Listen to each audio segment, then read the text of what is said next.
Ladies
and gentlemen, thank you for being here.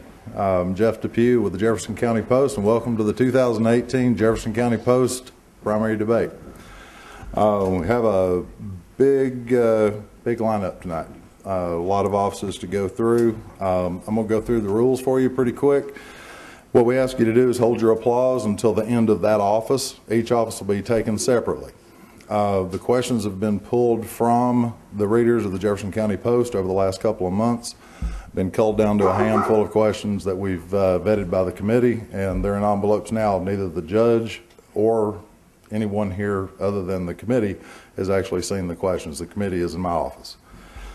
We're also going to be streamed live tonight by our co-sponsor, which is WJFC and WNRX Radio.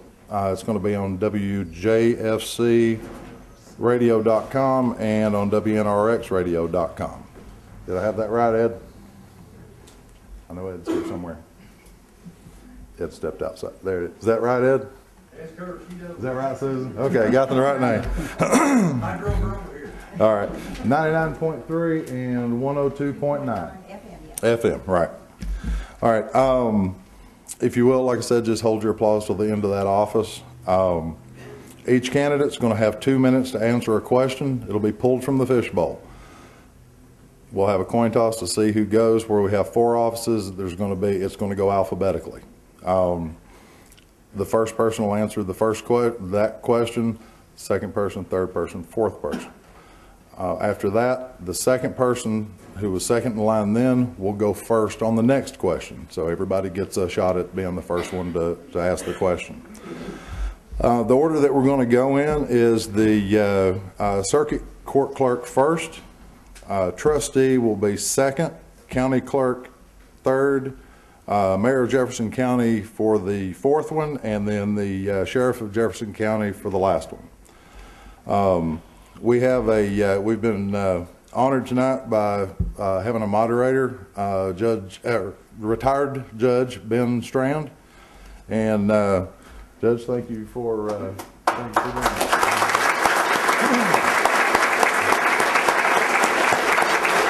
I would also like to thank Mayor Alan Palmieri and David Longmire for letting us use this facility and setting it up for us and really doing all the hard work. Pretty much all we had to do was walk in and ready to go. I'm gonna read you a little bit. I asked Ben when I asked him to do this. Ben, tell me a little bit. I know what you've done in your life and what your accolades are, but give me a rundown.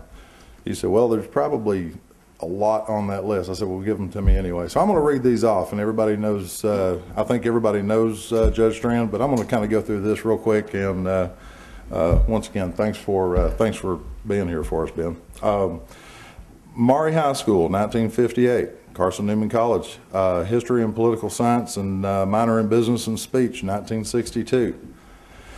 University of Tennessee, Economics and minor in Finance in 64. Cumberland School of Law, Stanford University, 67, and was editor of what is now the Law Review. He also attended the North Carolina State University and the University of Nevada, Reno. He was admitted to the Tennessee Bar in 1967, also admitted to practice before the U.S. District Court in East Tennessee, 6th Circuit Court of Appeals, U.S. Tax Court, and the United States Supreme Court. Circuit Court Circuit Judge Part 2 of Cocke County, Granger, Hancock, Jefferson, Sevier, and Union counties. School Commissioner, Jefferson County, 1984 to 1988. County Commissioner, 88 to 92, and 1994 to 1998. General Sessions Judge, Juvenile and Probate Judge, Jefferson County, 1998 to 2014, and was appointed by Governor Bredesen to the Criminal Justice Coordinating Council. Executive Director, Jefferson County Chamber of Commerce for 2014. Of Counsel, O'Neill, Parker, and Williamson, attorneys, Knoxville and Dandridge in Sons-in-Law's firm. Member of the First Baptist Church in Dandridge for 74 years. And there's no way I could have said that all in one or two breaths. So, yeah. Ben, thank you again. All right.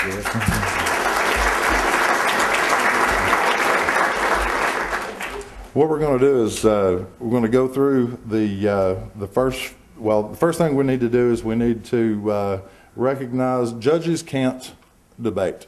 Okay, and then we have some candidates who are going to be uncontested. So we're going to give those guys a chance to stand up, introduce themselves, about a minute to say who they are, vote for me, you know, here's who I am. If you haven't seen me, come see me, that kind of thing.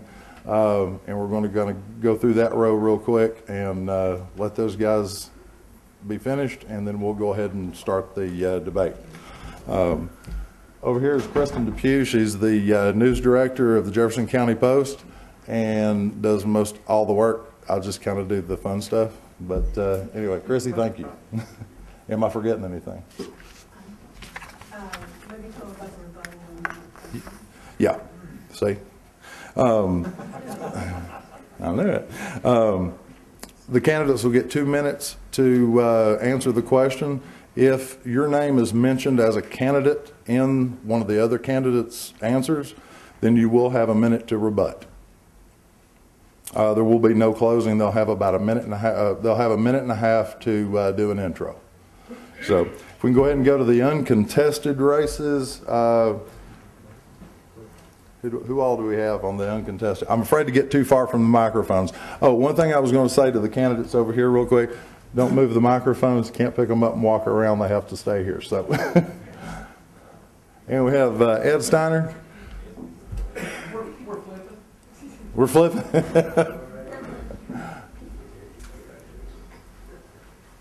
Thank you very much, ladies and gentlemen. I'm Ed Steiner, running for re-election for Register of Deeds. I've been your register now for 8 years. I've enjoyed being in Jefferson County and serving in that capacity.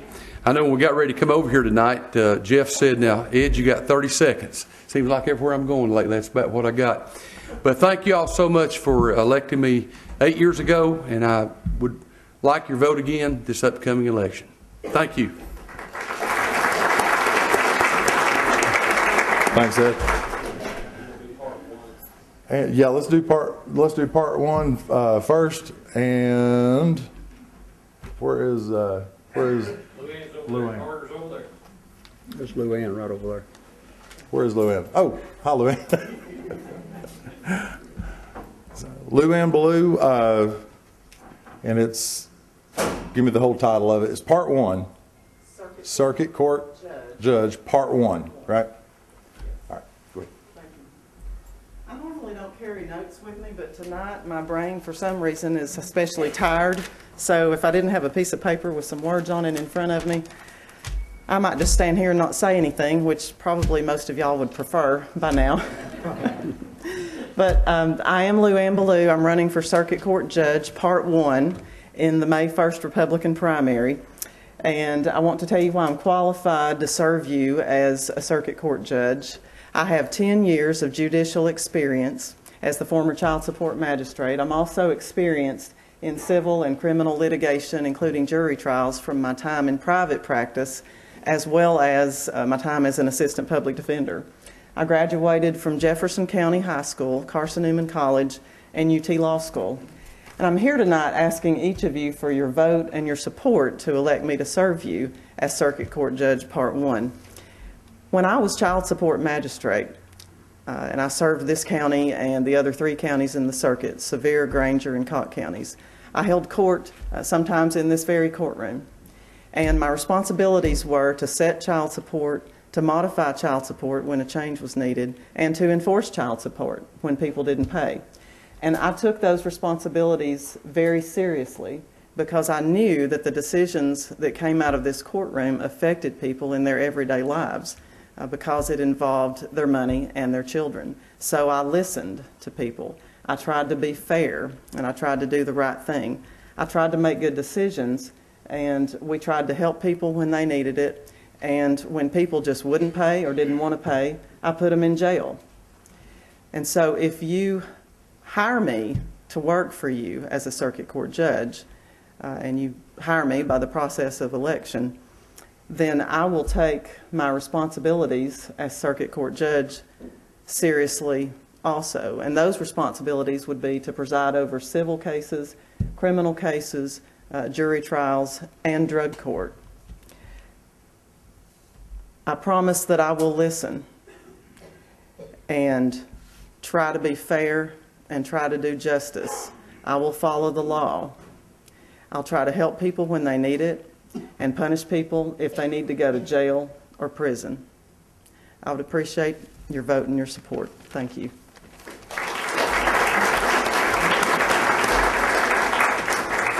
Judge Moore. Okay, Circuit Court, Part 1. Carter Moore. Yeah, no, I know Carter Moore is Part 1, right? Oh, yes, All right, Part same, 1. same one. Okay, all right. And I'm going to steal these this time.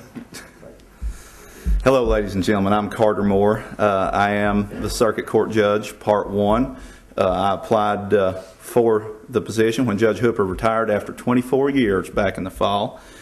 And after going through that process, I was sworn in on November the 2nd to succeed him in that role. I preside over Cock, Granger, Jefferson, and Sevier County civil courts, and I hear the criminal docket in Cock County. And I've already presided over multiple criminal trials there.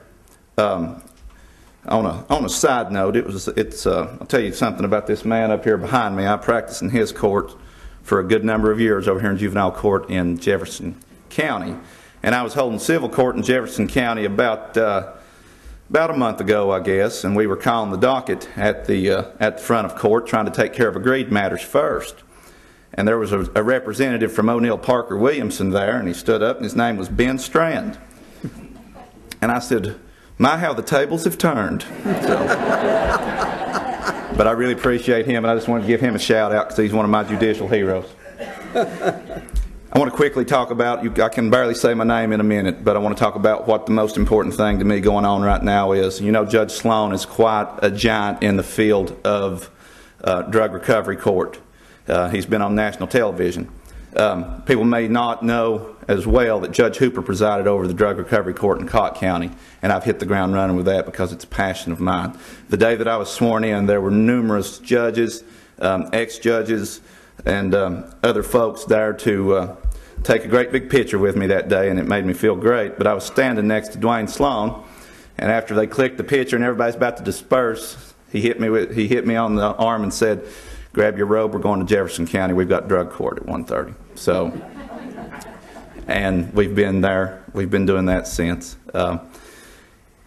It's something great to see whenever someone who hasn't had a job in a number of years comes before you on a Thursday afternoon and says, "Guess what, Judge? I've got a job." And these people haven't had a job in forever.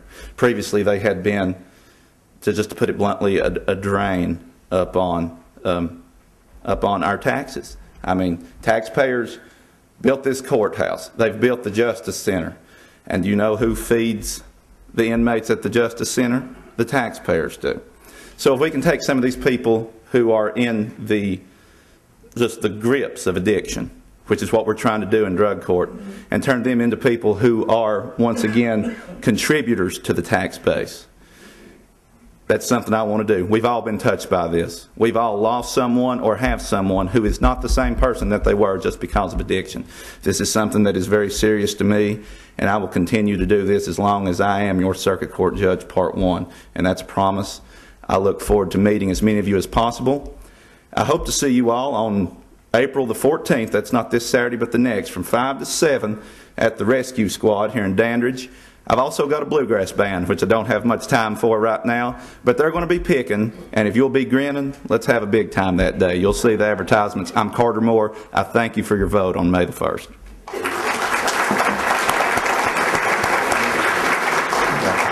Thank you, Taylor. And Circuit Judge Part 2, I'll make sure I get these right, Jim Gass.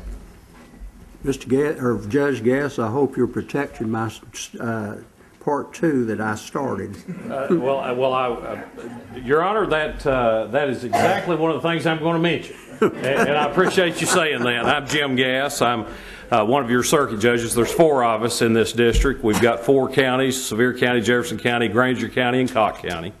And I've told you before, and I'll say it again, one of the proudest things and highest honors I've ever had in my life is to be able to serve you as a circuit judge and come right here from Jefferson County.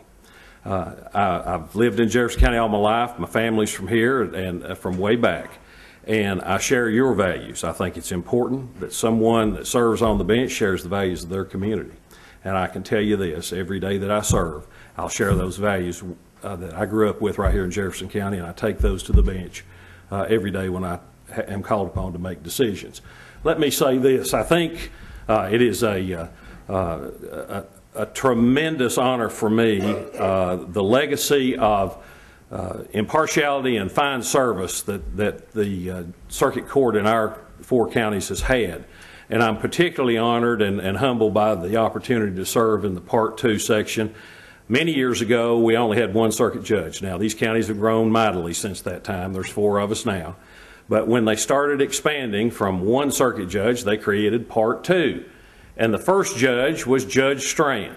And I'm honored to follow him as in a legacy of great judges. Bill Holt followed him, and Dick Vance followed him. And I became judge when Dick Vance became sick. He had cancer and then later passed away. And I have learned many, many things from these fine men. And it is a tremendous honor to be able to be here and to ask you for your vote. Thank you very much.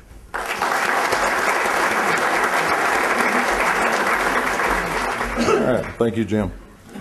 And let's see, any others except, let's go ahead and go to the state race, which is 11th District. U.S. Representative candidate, Greg Fodness. I don't normally look short when I'm in a room. But you stand next to this guy and Mike Chambers over there, and you kind of feel like you're just... As he said, my name is Greg Fodness. I'm running for the 11th District State Representative post. I did not expect to come up and speak tonight. I came to be a spectator. So I'm going to keep it short and sweet so we can get to the actual debate. I do want to say one thing. I did happen to mention that, or did happen to hear that Judge Strand had something to do with NC State. Please do not hold that against me. I'm a UNC Chapel Hill graduate, so I know you're a Wolfpack guy. Well, nobody can be perfect. And that's it. I can't get any better than that. Thank you all very much, and I would appreciate your vote. Thank you.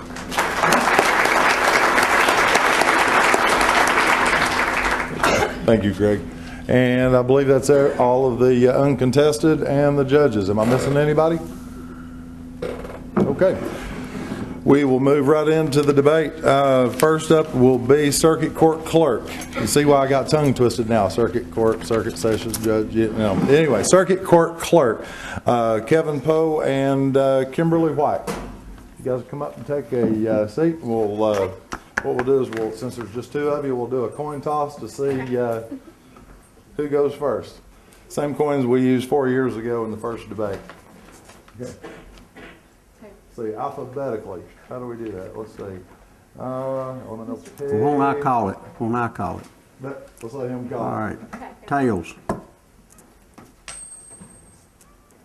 It is heads. Who's first?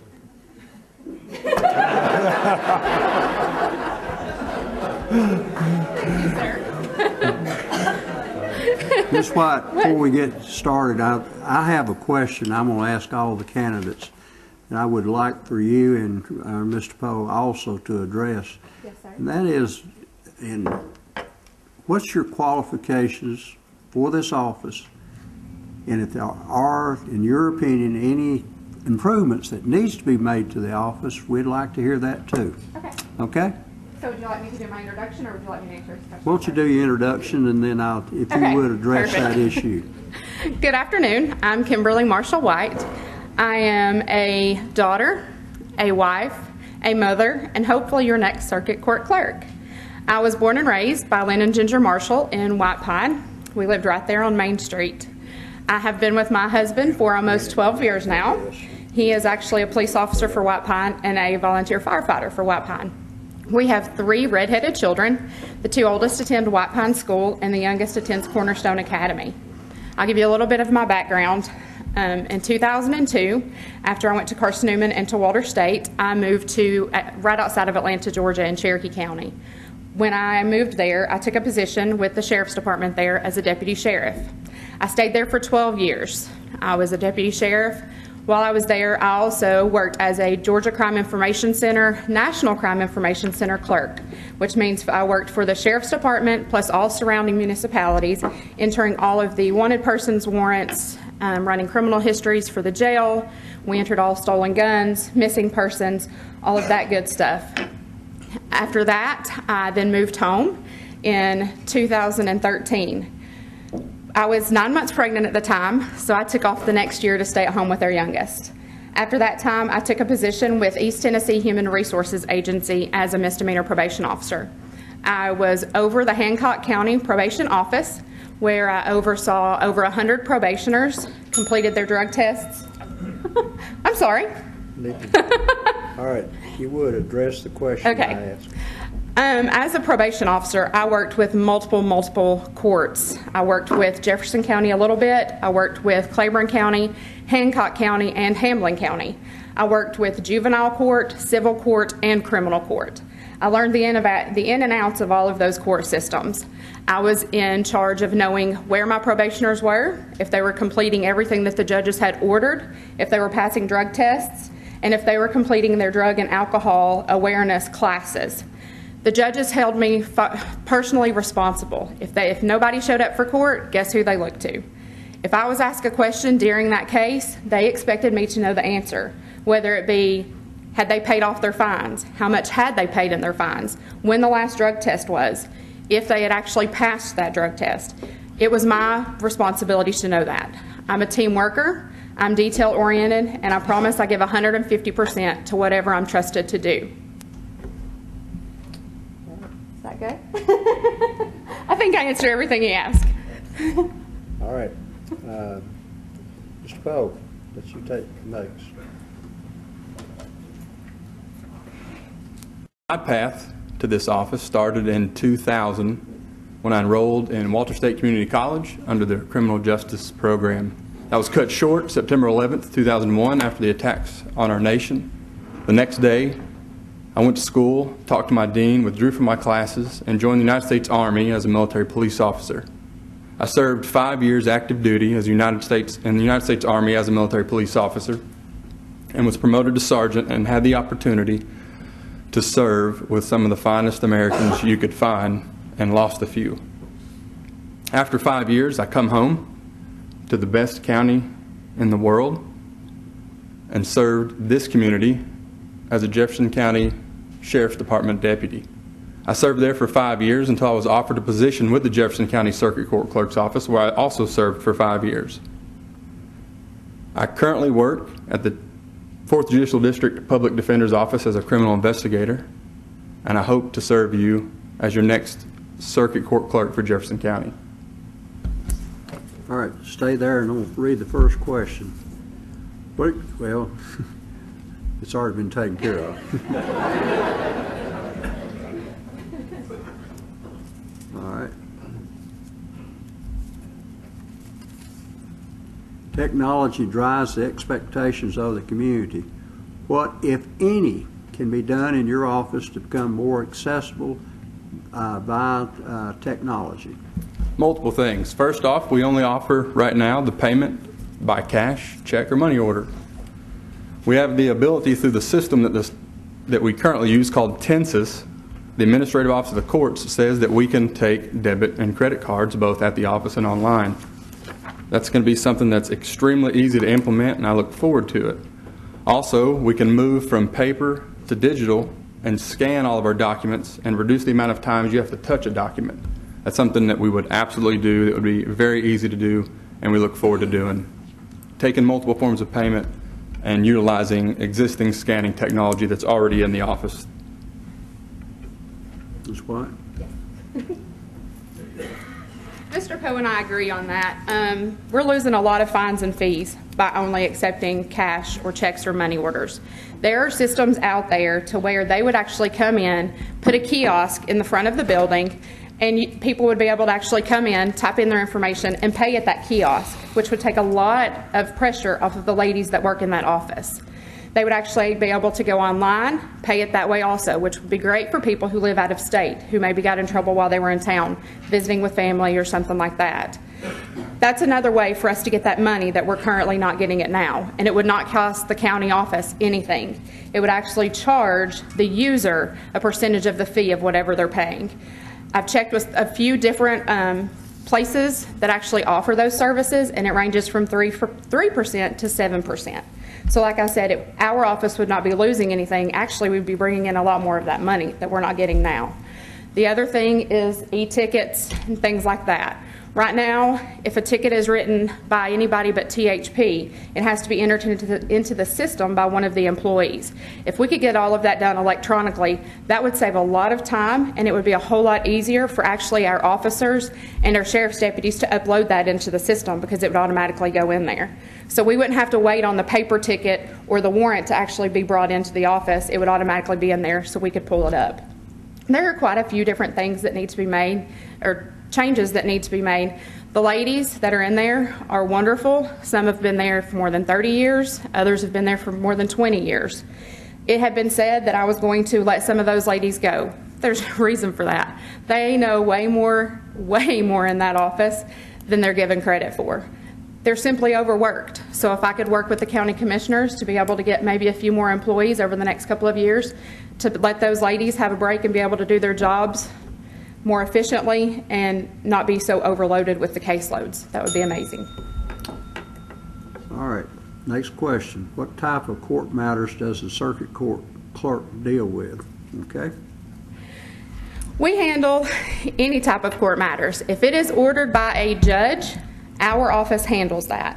Whether, like I said earlier, whether it's civil, juvenile, criminal, sessions, anything that the judges order, that actually goes through our office. So if it's a civil case, if it's a dispute between neighbors, if it's something there where someone was arrested and actually charged with an offense, then we would be responsible for entering that into the system. We handle everything that the judges order from the desk during court.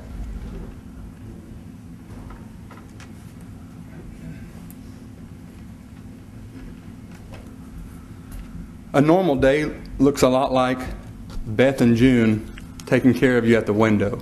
Looks a lot like Audrey auditing the books from the day before, making sure there's not a penny out of place. It looks a lot like Teresa serving in circuit civil, sitting with a judge running his docket. It looks a lot like Lisa doing trooper tickets while simultaneously handling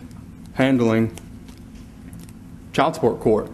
Looks a lot like Shannon, who handles the dispositions of General Sessions Criminal Court from the day before. Looks a lot like Taryn looking for a warrant from 1980, and it looks a lot like Glenn assisting someone getting their license back that hasn't had one in 20 years. It looks a lot like Marcia sitting in General Sessions Criminal, and it looks a lot like Kendra using that warrant that Taryn found to help someone in an expungement, while simultaneously sitting in General Sessions Civil Court. It looks a lot like Pam, who's working with Barry and Michelle and Teresa and Frank in juvenile court. And if all of those things aren't happening simultaneously, it's a slow day. All right, as a fee officer, what kind of budget do you deal with? The budget in the Circuit Court Clerk's office, I believe, is about $800,000, if I'm understanding, or if I remember correctly. The circuit court clerk receives fines and fees, and they get what's called a clerk's fee. That fee is used to support the circuit court clerk's office, and the excess is determined, is moved based on the administrative office of court's line item. So some money goes to the general fund, some money goes to the library fund, and all of that is integrated into the TENSA system that I explained earlier. Other than that, it's employee budget. Those packages can range anywhere from including salary to insurance from $50,000 to $60,000. That's including salary and benefits. Ms. White? I don't normally read while I'm answering a question or speaking with anyone, but I actually have a print-off from the budget from last year and this year. So the budget for 2017-2018 as a total was $752,620. The recommended budget for 2018-2019 increases by $8,128 to total $760,748. Out of that comes clerical personnel fees that are paid, part-time personnel, longevity pay. It also includes the state retirement and all of the insurances for the employees, unemployment compensation, employer Medicare, any type of communication, legal notices, recording and court costs, maintenance agreements, postal charges, internet connectivity, maintenance repair services, and then any type of office supplies and other charges. I believe that's 4 questions. That's all 4. Thank you very much. Thank you.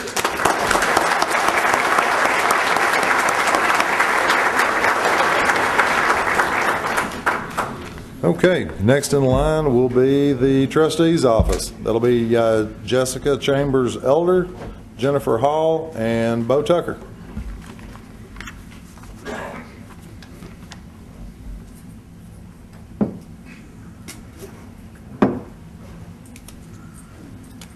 All right, I put the names in the fish bowl and have a timer draw them out. This elder will be first. That'll work good.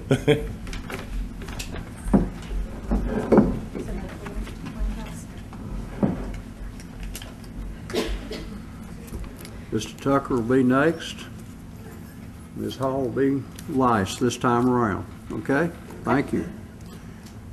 If you would address the question I asked as far as what your qualifications and if any improvements that you think that needs to be made to the office of trustee. Okay. I'll address that after my opening statement. First, I'd like to thank the Jefferson County Post for hosting the candidates this evening. Next, I'd like to thank the citizens for taking time out of your busy schedule to come and listen to us speak. And last but certainly not least, I'd like to thank Ginger Franklin for honorably serving our county in the trustee's office for the last 24 years. My name is Jessica Chambers Elder, and I'm seeking to be your next Jefferson County trustee. I graduated from East Tennessee State University earning a bachelor's degree in finance and investments with a minor in accounting. All while going to school, I graduated in 3 years debt-free. Being a 6th generation Jefferson Countyan, I chose to come back to my home county to try to make a difference. My husband Chad and I are raising our son Weston, who is 3 years old, here in Dandridge. We are active members of First Baptist Church in Dandridge, where I have been a lifetime member. And I'm proud to say that I do serve as an alderman on Dandridge City Council. I'm also an accountant in the Jefferson County Finance Department. So as you can tell, my passion is finance. I have earned a degree in this field, and I work in this field on a daily basis. I'm prepared to serve as your next trustee because of my leadership, my experience, and my education. And the 2 questions were qualifications. I think I've kind of gone over my qualifications as my leadership, serving on Dandridge City Council, my education, I have a degree in this field. I've earned it, finance and investments with a minor in accounting. And also my experience working in the finance department. I've gained some knowledge in there that will definitely help me apply to be the best trustee that you, the citizens, deserve. There are a few improvements in the office that I would like to explore. I would like to explore improving the technology between the finance department and the trustee's office. I did visit a surrounding county, and there the trustee and the finance department can see the same system. That would help us reduce time on some reports that we do complete at the end of the month. And I would also look into extending hours to make it available for the citizens to come in and pay your bills. I know my husband works till 6 o'clock in Knoxville. So if you want to come in and pay your property taxes, the extended hours are until 4:30 for a few days. 4:30 is kind of hard to make it there. So I do want to explore that option and look at it. My name is Jessica Chambers Elder, and I appreciate your support and your vote. Ms. Tucker?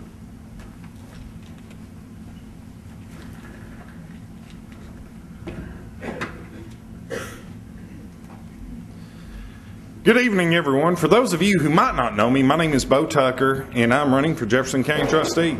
I would like to start tonight by thanking the Jefferson County Post for putting this debate together. A little bit about myself. I'm here with my wonderful wife, Lori Steiner Tucker, tonight. We've been married for over 10.5 years, and great news, we actually have our first child on the way, a little boy that'll be here this May. A little bit about my background. I have a bachelor's degree in business management. I was a general manager of Lakeway Broadcasting for many years, where I had to keep the books, make payroll, and create a large annual budget. Currently, I'm the city planner at Old Dominion Freight Line. As city planner, I'm directly responsible for the safe and on-time delivery of millions of dollars worth of freight each month. I'm also the mayor in the city of Newmarket. I've gained vital experience down there working with the state comptroller's office regarding audits, investing city funds, and government financial procedures. But my name's Bo Tucker, and I'm running for trustee, and I'd love to have your all's vote and support. God bless and thank you. Now, what were the two questions, qualifications? Well, what if any improvements that you'd make to the operation of the office? Okay. I think you've covered qualifications. Improvements to the office, there's several things that I'd like to see happen.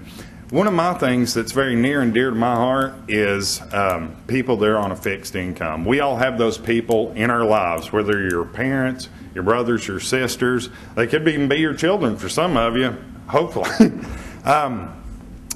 Tax relief, you can receive that as long as you make less than $29,180. Also, if you're disabled, they could also receive tax relief. One of the things that I'd like to see implemented is to have more information out there, and it could be via the website or anything else, but to actually let the people know that could qualify, let them know that they can qualify and they can have some relief. Some other things that I'd like to see, it's really hard to pay your property taxes in a lump sum way. You know, I know that the bills will go out in October and they need to be paid by April, but to go in there and you have to fork out, some of you, I bet it's probably $1,500 or more.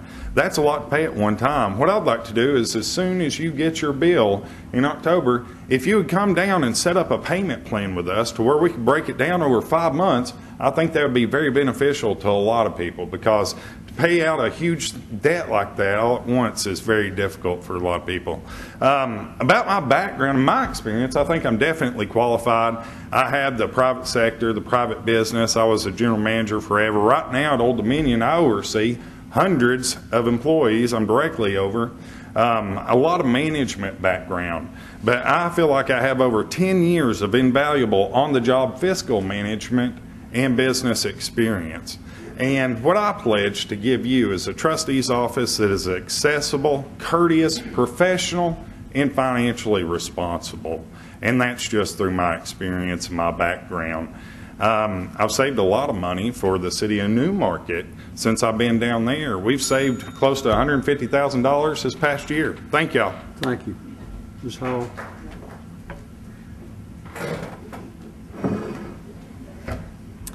Hello, everyone. I'm Jennifer Bowling Hall. I'm your candidate for county trustee. I'm a lifetime Jefferson County. The trustee serves as the county's banker. I have 18 years experience in that. 9 years experience at First Tennessee Bank, and 9 years experience has been in your trustee's office. I am your current chief deputy trustee. I have the qualifications to do a good job for you, and I plan on doing a good job for you. As far as improvements, you know, I have worked with Ginger Franklin she's been there for 24 years. She's trained me for 9 years. I don't see much improvement to do in that office, other than I will work on the technology. Thank you. Jennifer Hall. Thank you.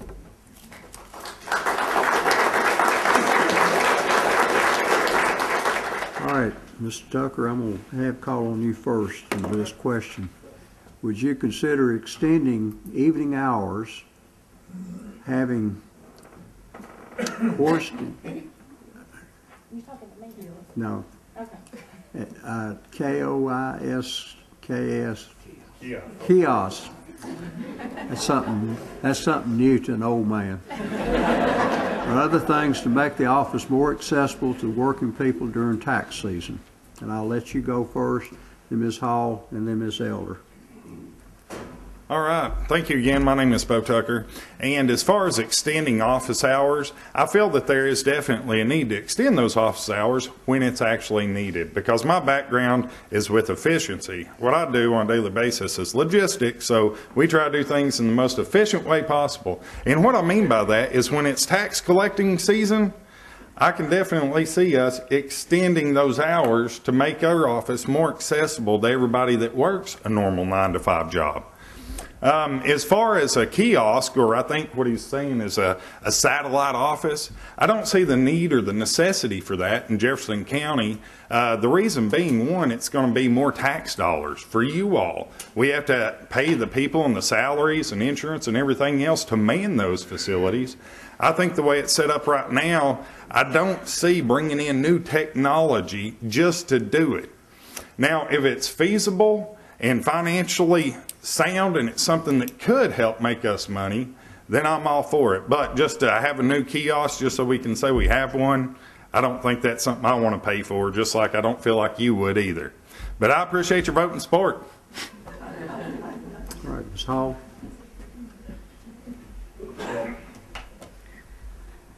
I would look into extending hours, but we also have deputies that now patrol the courthouse, and so that would be extended hours and more pay for the deputies. So that was something that we would have to look at. And that would be extra taxpayer dollars. As far as a satellite office, no, that's going to be extra taxpayer dollars. I can be out and about, me and my workers, collecting taxes wherever we need to be. We're already collecting taxes at senior citizen centers. Many banks accept taxes. You can pay online. So there's many ways, and we do, you can start making partial payments in October. That's already a thing. When you get your tax bill, you can start making partial payments from October through the end of February. Thank you. Jennifer Hall. Ms. Elder. Jessica Elder. Just thought I'd introduce myself again. I've already told you my opinion on extending hours. Definitely in February, I would like to extend hours at least 3 days a week. I would also look into possibly opening the office more than one Saturday in February. I know that might make it a bit more feasible for citizens to make it there. The kiosk, I do agree, that would be an added expense, and I'm all about budgeting and cutting expenses. If it would benefit it, we could, but I don't know the cost of a kiosk at this point, so I can't honestly answer that I would not look into it. I do agree with Jennifer. You can pay online. I would continue collecting in all the senior citizens, and the banks would continue collecting as well. Thank you. Ms. Hall, let you go first with this question. How aggressive should the trustee be in investing the county's idle money? She should be very aggressive. It should be secure. Security is your first and main thing. It's more than the rate even.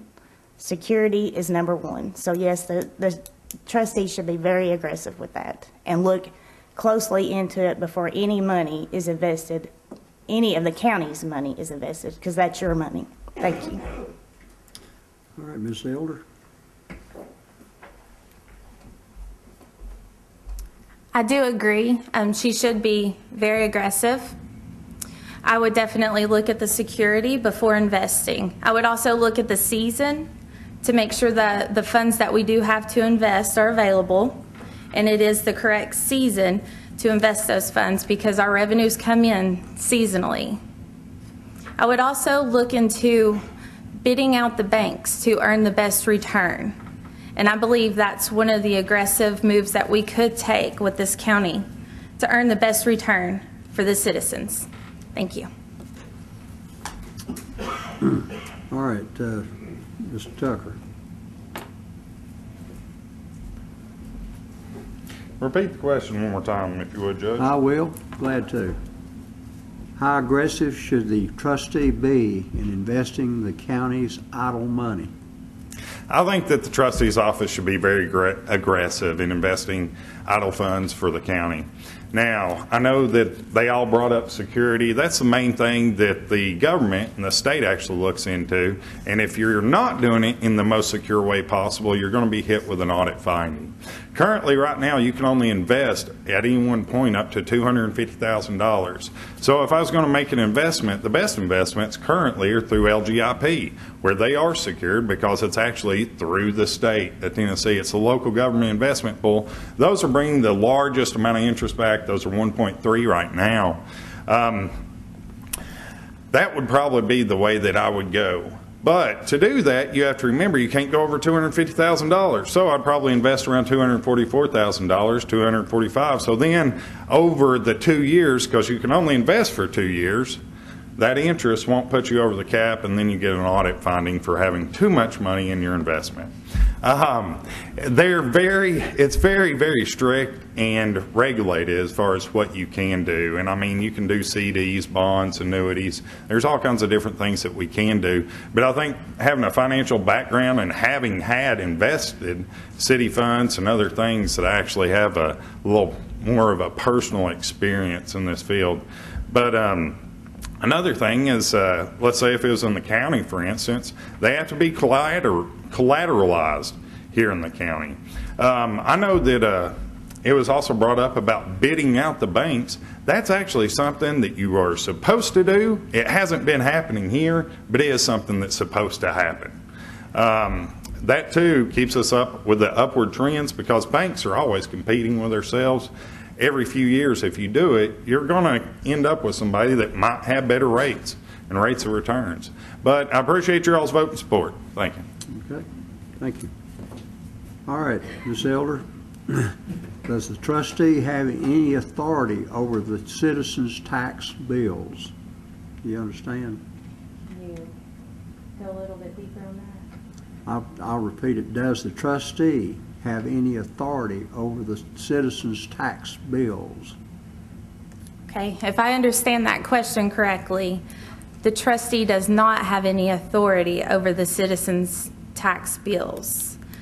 The tax bill is determined by the property assessor and your property value. My name is Jessica Chambers Elder. Thanks. Mr. Tucker.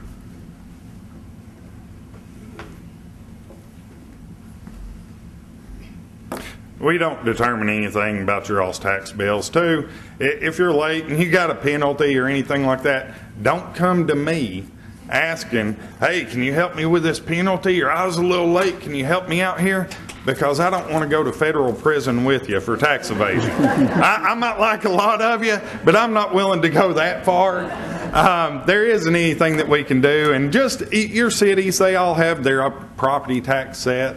So you'll be paying your rate, and it does go through the property tax office as far as the bill and what you will actually have to pay. We do not decide that in any way, shape, or form. We can't set the rates. I wish I could. I'd love to lower them. We pay quite a bit, but thank y'all. Ms. Hall.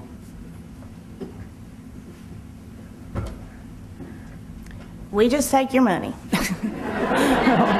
We are not in charge of how much your taxes are, but by state law, the trustee does not even have to send out a bill, even though we do. The only bill that has to be sent out by state law is that final bill to tell you that you're late, that final before we turn it over. But again, as I said, we just take your money. We do not determine how much your taxes are. So, and no, we cannot forgive any interest. Thank you. Thank you.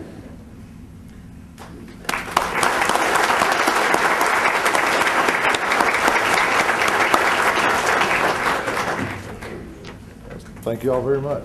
Thank you. Scramble for the glasses. Okay, the next office will be for county clerk. That'll be Travis Satterhold and Frank Herndon. All right, gentlemen, come around.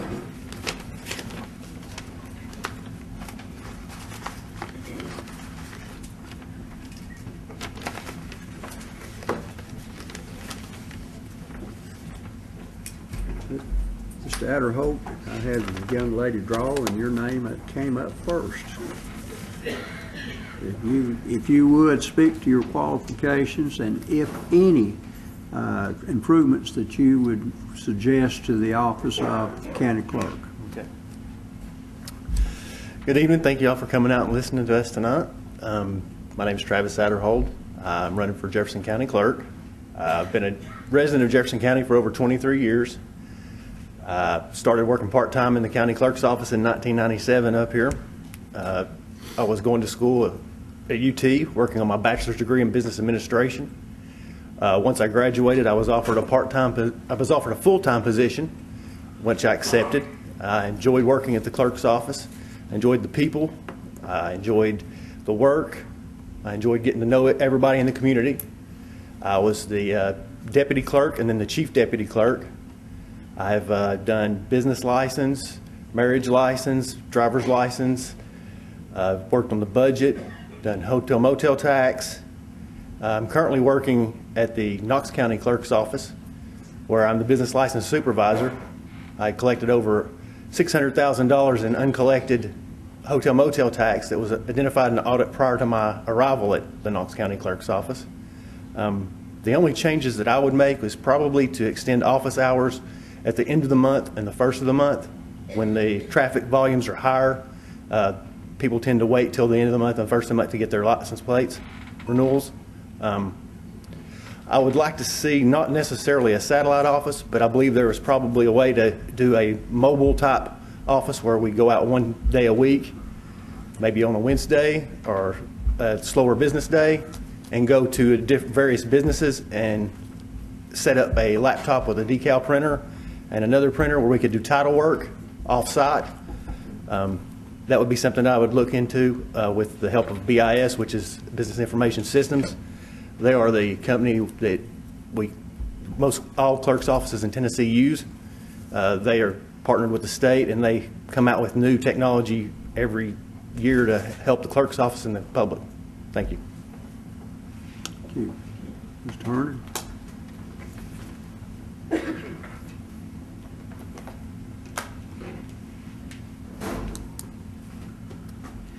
Good evening. Frank Herndon, candidate for re-election for Jefferson County Clerk. I adopted a motto 3.5 years ago when I started in the office. It reads, "Excellent customer service is not our goal. It's our responsibility." And that's our responsibility to you, the taxpayers. I asked the employees there in the office, my fellow employees, wonderful staff, to adopt that same motto, and they bought into that plan. They're there to serve you. I'm there to serve you. Serving as your county clerk is truly a public service. It's been an honor to serve you there in that capacity for the last 3.5 years. As I've said before, the county clerk's office is your office. You own it. You have a share in it. You have a decision making in it. Your decision, what you want to see, you come to me, we'll talk about it, we'll work it out. I'm thankful 3.5 years ago, as I said, that you chose me to manage that office for you. I consider myself financially conservative. The money that's spent out of that office every day, before I order a supply, before I write a check, I think to myself, would I write that check out of my checkbook? because it's coming out of my pocket as well, just as much as it's coming out of yours. I'm pleased to report each year since I've been in office, we've maintained well within our assigned budget. We've also, for spending, we've also exceeded and doubled our expected revenue that we've turned over to the county general fund. We have just completed an audit report. Each year since I've been in office, we've had no audit findings. I ask for your vote and support that I may continue to work for you, the citizens of Jefferson County. All right, wait there. You've seen me draw out questions, but they've already have been covered, so I'm not going to ask them to address them, but I've got a new one. May I speak to your question? Yeah, sure. Thank you. I believe I'm uniquely qualified as a candidate for county clerk because I currently serve as your county clerk. You know what you're getting when you vote for Frank Herndon because I'm there in the office. I'm there working with you every day. I've completed several leadership programs, completed a program through Jefferson County Chamber of Commerce, the Adult Leadership Program, completed University of Tennessee Institute of Public Service. I've been certified as a certified public administrator. Uniquely qualified as county clerk. I appreciate your vote. All right. Do you feel like you need to address that? I felt like you have already, Mr. Adderholt. Qualifications? Yes. Do you feel like you have? Yes. All right. All right. Mr. Herndon, I've got the next question for you. How many employees are in the county clerk's office, and what do you think is a sufficient number needed to run the office? Currently, right now, there's myself plus 8 full-time deputies. I have 1 part-time deputy and 1 part-time office assistant. And we've reduced that from when I started, there were 10 on the letter of agreement between Mr. Fair and the mayor. So I believe that we're almost to bare bones right now. But currently, right now, there are 8 and down from 10, 8 full-time, 2 part-time.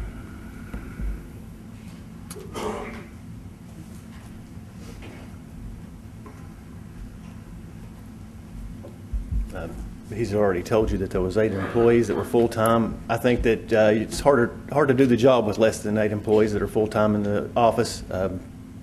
Probably maybe 1 more full-time employee might ease some of the burden on the other employees in getting their jobs done, especially in the busy times at the end of the month and the first of the month. That could probably be settled with part-time employees, though.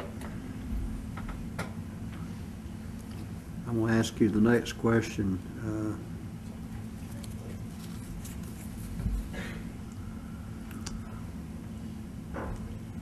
As the fee officer, the county clerk has its own budget, and like all fee officers, sets all the employees' salaries. What does the budget for the county clerk look like, and do you have a structure for the employee compensation? I'm not exactly sure what the budget is currently. I would say it's probably in the neighborhood of, including office equipment as far as hardware and software maintenance contracts, it's probably around $600,000 would be my guess, including the salaries, insurance. I wouldn't go hog wild with anybody and get raises. You have to go through the county commission anyway. So there's not really much you can do with the budget. I wouldn't raise the budget and go crazy spending money on satellite offices or anything like that just because the county can't afford it. We've already increased the wheel tax and property taxes, so I would just keep things the way they are. If the county commission deems to give 5% raises each year, that's fine with me.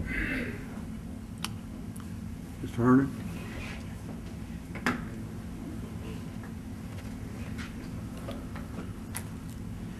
The budget set by the county is in the neighborhood of $127,000. We work off that includes employee benefits and any office supplies, equipment. The salary agreement if I'm thinking correctly, I didn't bring that number with me, is in the neighborhood of $400,000. The salary agreement is agreed upon each year by the mayor and myself, and raises are given according to what county commission gives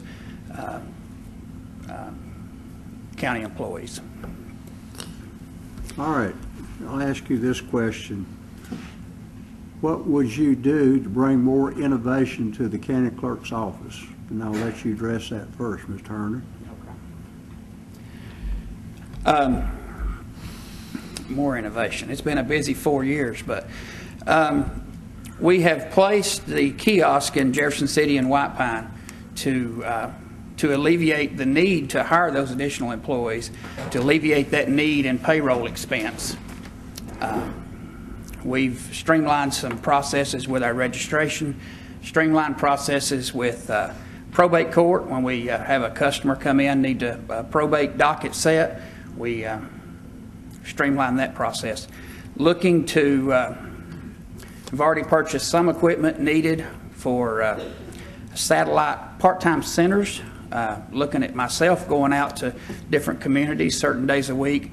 I've already purchased part of that equipment. Just have to have the funds available to purchase a little bit more equipment to make that possible. That's kind of my next step we're looking at after the renewal kiosk. They've been very successful. As a matter of fact, over Easter weekend from Thursday until Monday, they were used 66 times. And I told the employees at the end of the day on Monday, that's 66 people that didn't have to walk through our door. And they were happy because we had quite a busy day Monday. But we're constantly looking for new and innovative ways to bring in more revenue to you and save your tax dollars. Mr. Adderholt.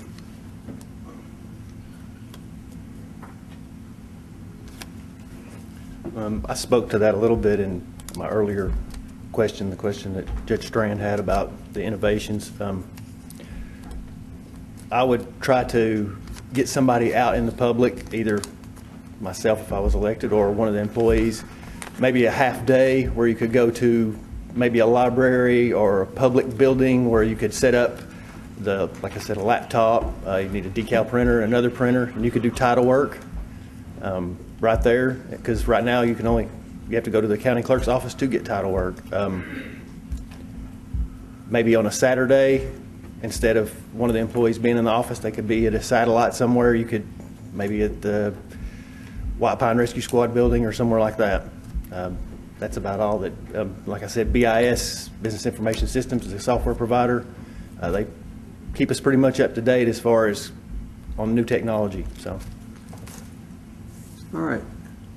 I know we've had our 4 questions, but there's one in here. I think it was addressed in the debate with the mayor's position or the mayor's candidates addressed the other day.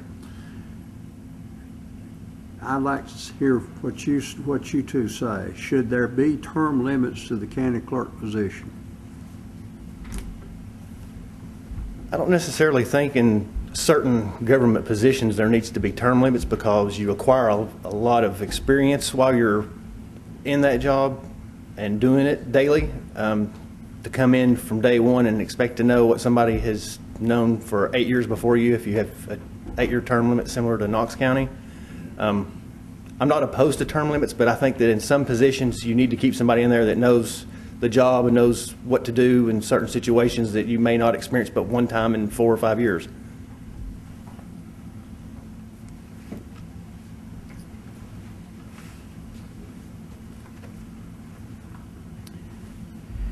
Term limits is a sticky term, pardon the pun. I believe we have term limits. If I'm not doing a good job, you'll let me know May the 1st. And my term will be limited. But I feel that I have done a good job, and I hope you feel the same. But as far as a set 8-year term limit, no, I don't believe in that. And I've had meetings with county clerks who are term limited, and they tend to lose that we're working for you. As a matter of fact, I talked to one and he said, I'm glad I'm term limited. I hung up on 3 people this morning. That's not the way I operate. It's not the way I would operate if I was term limited. but I believe we lose that service to the citizens because I come to work every day and serve you, fighting for my job because I want to keep my job, because I want to keep serving you. Thank you. Thank you.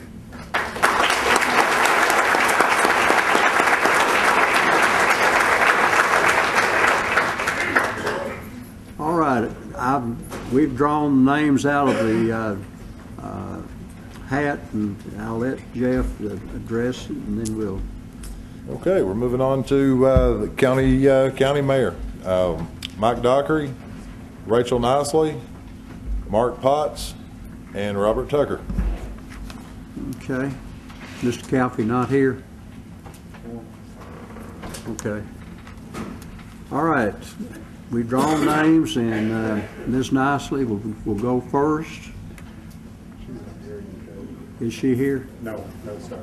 Okay. All right. All right. We've drawn names again, and Mr. Potts will go first, then Mr. Dockery, and then Mr. Tucker. Okay.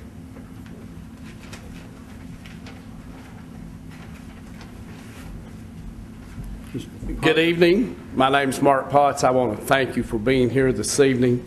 Our qualifications: I'm the mayor of Jefferson City. I'm completing my second term there.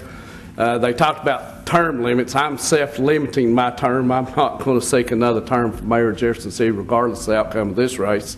That'd be an individual decision for other people. I graduated from Carson Newman and Jefferson County High School. I went to Southern Seminary and got my master's and my doctorate. I started out in the pastorate, pastored a Baptist church for 10 years, the same Baptist church for 10 years, let me add. And I've been mayor of Jefferson City, and I've learned a lot of things through the years. And one thing that I've learned as I've worked with people is you've got to have a building relationship where you trust the people around you. You've got to be honest and straightforward. And as county mayor, I'd like to bring that here to Jefferson County to work with county commission. The budget comes around every year for county commission, usually about the same thing. I've learned in the city, first year it was exciting when I saw the budget, then the next year I saw it again, then the third year, and then I said, there's a pattern developing here about the budget. All departments come in and want more money, and we have to deal with it. So I understand there's needs that we have to meet, and I want to work with the departments of the county and with county commissioners to meet the needs of the county, the needs that we have, and to reach out to try to attract industry, to support our schools, and make Jefferson County, our Jefferson County, as we work together to be the best that we can be. And one adage that my dad taught me growing up is to try to leave things better when you leave than they were when you came. And during my tenure at Jefferson City, we've improved our fire, police, our buildings, our payroll for our employees. And I can stand here today and say Jefferson City's better off 8 years later than it was when I first became mayor of Jefferson City. Thank you for your time. You want to address the issue as far as what improvements could be made? Improvements would be open relationship with county commission. I know it takes two to tango, so the mayor and county commission will have to get off to a good start. I think that we have issues that we'll have to face every year. I'd like to see county commission and county mayor to sit down once and say, you know, is there one thing that we could agree on other than what we're required to do that would help the residents of Jefferson County? And could we work together and we give ourselves a year or 2 years, or we would be here for 4 terms. During these 4 years, this is one thing that we know that would improve the lives and quality of the people of Jefferson County. Can we work together and accomplish that? And I think if we could start out doing that, that would be a great improvement outside the duties that we have to do, but just to reach out to people and say, hey, we've made a difference in people's lives in Jefferson County, and we've worked together to do it. Thank you. Mr. Dockery.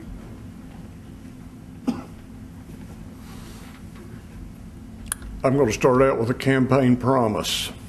If I'm elected mayor, I will seize control of that thermostat. Had you voted for me 4 years ago, you wouldn't be this cold right now. I'm Mike Dockery. I'm originally from Sevier County. came over to go to Carson Newman in 1969, graduated with a degree in philosophy. That set me up for a laborer's position with Cherokee Construction. It was one of the best things that ever happened to me because I've not left construction. 3 years after I started with Skeens, I went out on my own framing houses, and pretty much for the last 40 years, I've either run my business or somebody else's business. In construction, I built houses around here, remodeling. Then I went up north. I worked putting retail outlets in shopping malls. It's a high pressure, or it was a high pressure business. We don't have shopping malls anymore, it seems like. It was a high pressure business. You had to be a leader to get those jobs done on time and in budget. I'm glad to say that my record with commercial contractors out of Holland, Michigan was 46 consecutive stores, finished on time with no callbacks. Not only have I been in leadership in my career, but I've also served with my church as trustee, chairman of the trustee, president of the Methodist Men. Currently, I am chairman of the IDB. We are trying to do something to improve the economic outlook for Jefferson County. I also sit on the committee for Mossy Creek Foundation for the revitalization of downtown Jefferson City. And those are two areas that I'm very concerned about. I think we should develop what we have. With the IDB, we're currently working on a program that entices and rewards developers who come here, and we still, with that, maintain control over what's going into those projects so that we can protect our lovely county. I think I've covered about everything I wanted to say at that point, but thank you very much. I'd appreciate it if you voted for me. Do you have any suggestions? Any suggestions of any improvements to be made? Openness, strong leadership are the things we need.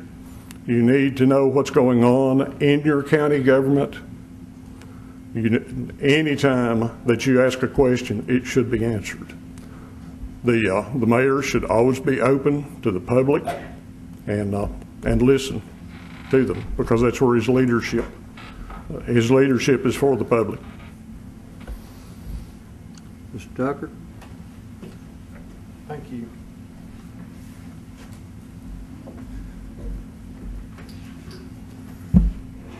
Hi, I'm Robert Tucker. I'm running for county mayor. And, you know, looking out here, I saw someone that made me remember why it's so important to run for county mayor. It's all of you. It's the citizens. That's where it's at. You know, I was raised here in Jefferson County, went to the high school, went to Carson Newman on an academic and wrestling scholarship. That's where I met my beautiful wife of 25 years, Kara, and still in love with her today. We have 3 adult children. I'm telling them they're adults. I'm hoping they'll catch on to that idea. We have a senior in college. She'll be graduating from Belmont University. A junior in college, be graduating from UT, and we had a freshman in college, went to Boston. So glad to get away from all these hicks. Go up there where, you know, just a brainiac, and he went up there, and 9 weeks later, when my wife called, he said, "Mom, it sounds so good to hear your accent." And we were going up the next week for Family and Parent Weekend, and he said, "Hey, Dad, why don't you drive up? I'm coming home." So it was a great experience because he got to see what the South really is and what Jefferson County really offers. Our best asset in Jefferson County is our people. That's what I love. That's what's on the forefront, and what's most important to me is the taxpayers, providing for them, keeping in mind that they're paying for all this, you know. So I'm Robert Tucker. I've lived here for forever. You know, it's the place I was born and raised. God willing, it's a place I'll die. It's a place I raised my family, and I want to make sure it's a place that my sons can raise their families. So it's all about building that future. Okay, so that's me. Now the question was, What do you feel like you can do to improve the office of mayor? and the other one was qualifications. My qualifications to be county mayor are twofold. One, for 22 years I've owned a web development company. We started off in computer training, that quickly led to programming, and that led to web development. So every day I work with other businesses, and I go into their business and show them how to fix problems. Using technology to save money on staff. When their staff becomes overburdened, how do we use technology to bring that back under control without adding new staff? How do we increase revenue? How do we save cost? So all of those kind of problems, I deal with that day in and day out, and it's enabled me to see that there's ways to solve problems without just shoveling money at it. Okay, so the business background and learning to be fiscally responsible, that's been a great part. The other way that I'm very qualified to be county mayor is currently I'm a two-term county commissioner who is right now the chairman of county commission. So as they talk about these relationships with county commission, 14 county commissioners decided that they wanted me to run county commission. I've got that relationship in place now. I know the in excess of $100 million budget. I know the inner workings of all the different departments and on those budgets what's required. I've been doing this for 8 years in county meetings. I sit on 7 subcommittees for the county. I sit on 8 county boards. County government, I've been there, I've done it, and you can look at our track record. The 5 years I was on budget committee, we didn't raise property taxes a penny. At that same time, we tripled, on a motion that I made, we tripled the amount of paving that's going on in Jefferson County. Do we need to do more? Sure we do. There's always room for improvement. But as far as qualifications, having done what I've done for the past 8 years makes me extremely qualified. As far as improvements, I think the best improvement, and coming from a technology background, I can't wait, because all these different departments that report to county mayor, I'll get to deal with those departments as I deal with other businesses, going in and showing them, hey, look, we can use technology to do this. We can use technology to help the citizens better enact, better be open. Transparency is something that I've got going since I've been county commission chairman. We now have all of our minutes, budget amendments, all the departmental records and reports. I've got all that posted online. All of you can look at it. But the thing that I would improve more than technology is the relationship. It's those relationships that have to happen, because once you're a team and there's trust, we can accomplish anything. Thank you. Mr. Dockery, I've addressed this question to you. Would you favor a strategic plan that includes small incremental property tax increases in alternating years to build money for economic growth and infrastructure needs? You understand the question? I think I do. Okay. I have some trouble with the question in that our government, the departments and the commission rolled over $4.5 million from last year to this year. Now they've set aside $1 million of that for economic growth, and I'm not exactly sure where the other parts of it have gone, but this is the 3rd year that we've had rollovers from our budget. It seems like we're generating money within the county government.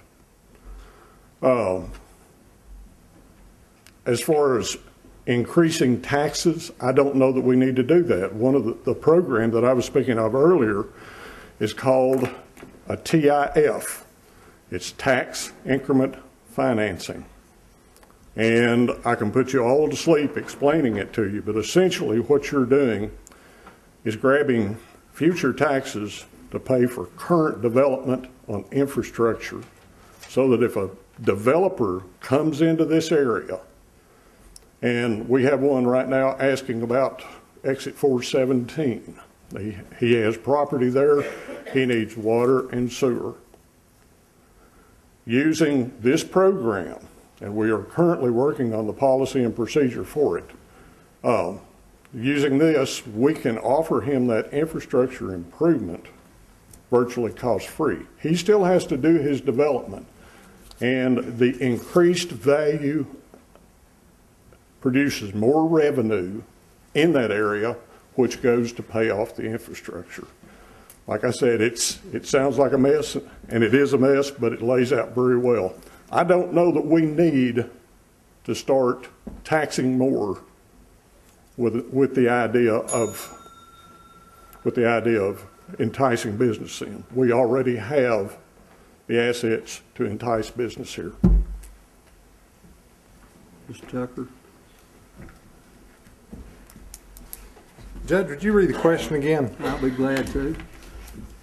Would you favor a strategic plan that includes small incremental property tax increases in alternating years to build money for economic growth and infrastructure needs?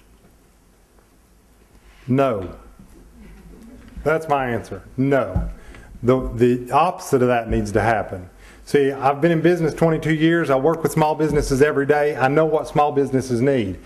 Jefferson County is a business-friendly place now. I want to make it a great place to do business, a great place to do business. That means less government regulation. That means we step out of it and let the market operate.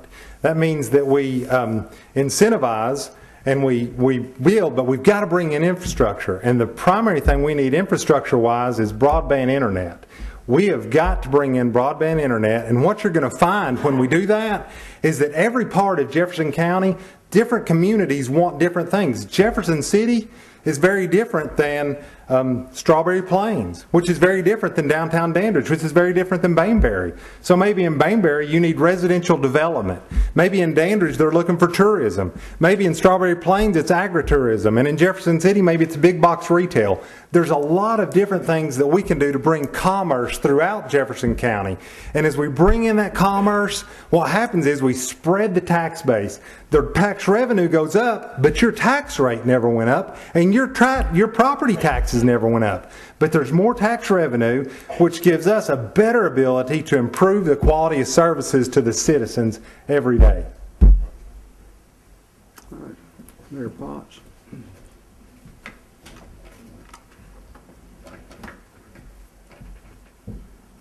I also would say no to a strategic tax increase on a project that we don't know anything about.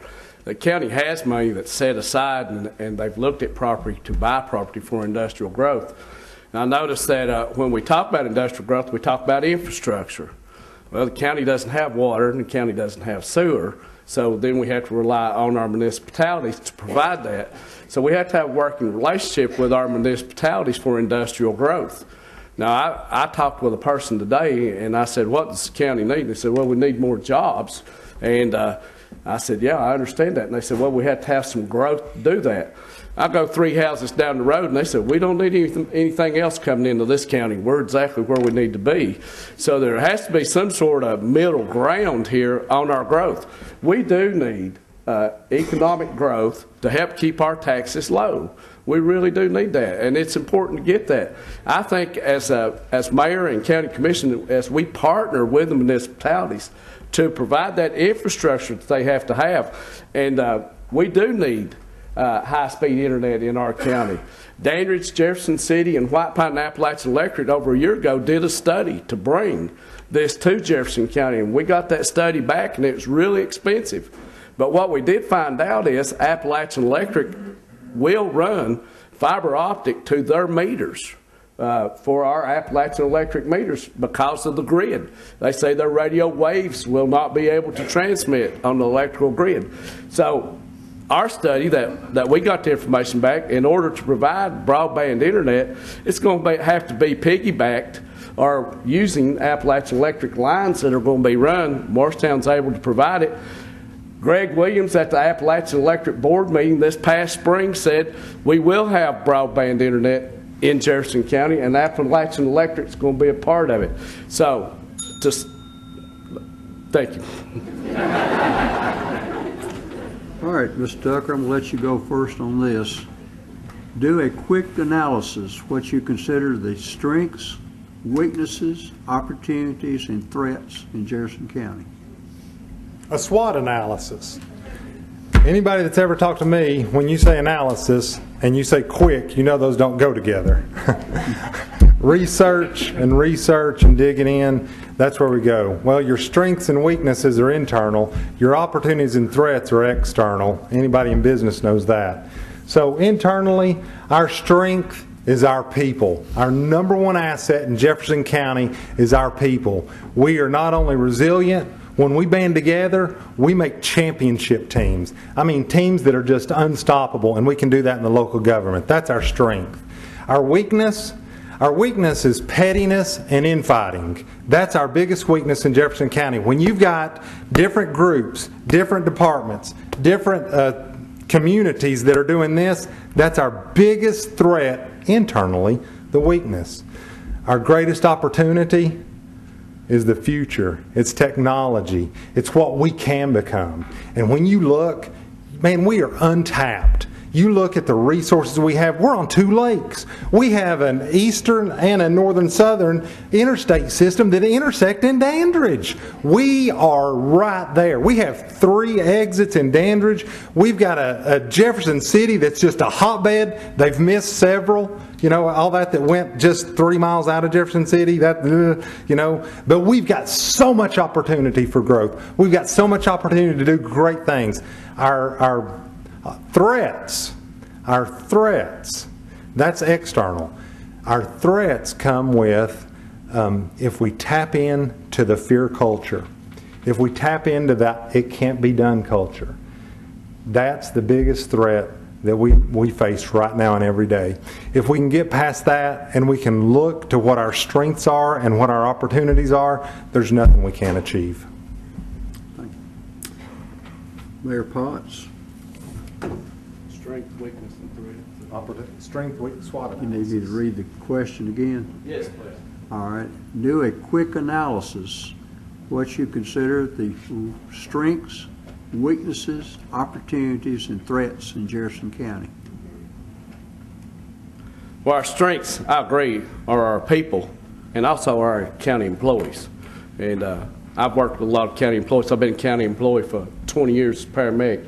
Our employees are some of our greatest strength. They're out here every day representing our county, no matter what department they are. Those are strengths. Our people are our strengths. Our weaknesses is sometimes we just don't get along. We still go back to the days when we were divided into our communities, and our weakness is, well, we don't get along, and we need to be able to cooperate together to put our best foot forward as we have opportunities in Jefferson County. Now, what are our opportunities? And some of you may have gone through leadership, Jefferson leadership here local, that's great for youth. You may have gone through regional leadership. And the first thing I found out when I went to regional leadership, 16 different counties, and I found out really quick that the world's a really small place. And I heard a statement said, you know, you have to be able to work together as one Jefferson County. So the threat that we have is everywhere around us, even outside of East Tennessee. East Tennessee's trying to draw people. Jefferson County's trying to draw people. As we cooperate together with the counties around us, we'll be able to draw more industry and jobs in here. So the threat would be that we fail to bring the unity that we need to be able to put our best foot forward to offer opportunities for businesses to come and relocate here in Jefferson County. Thank you. Mr. Dockery.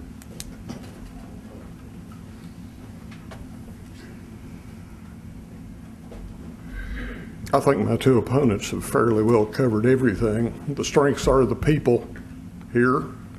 One of the problems that I've had is I don't think that our tax dollars, I don't think that all the citizens are getting their money's worth on the taxes that they pay.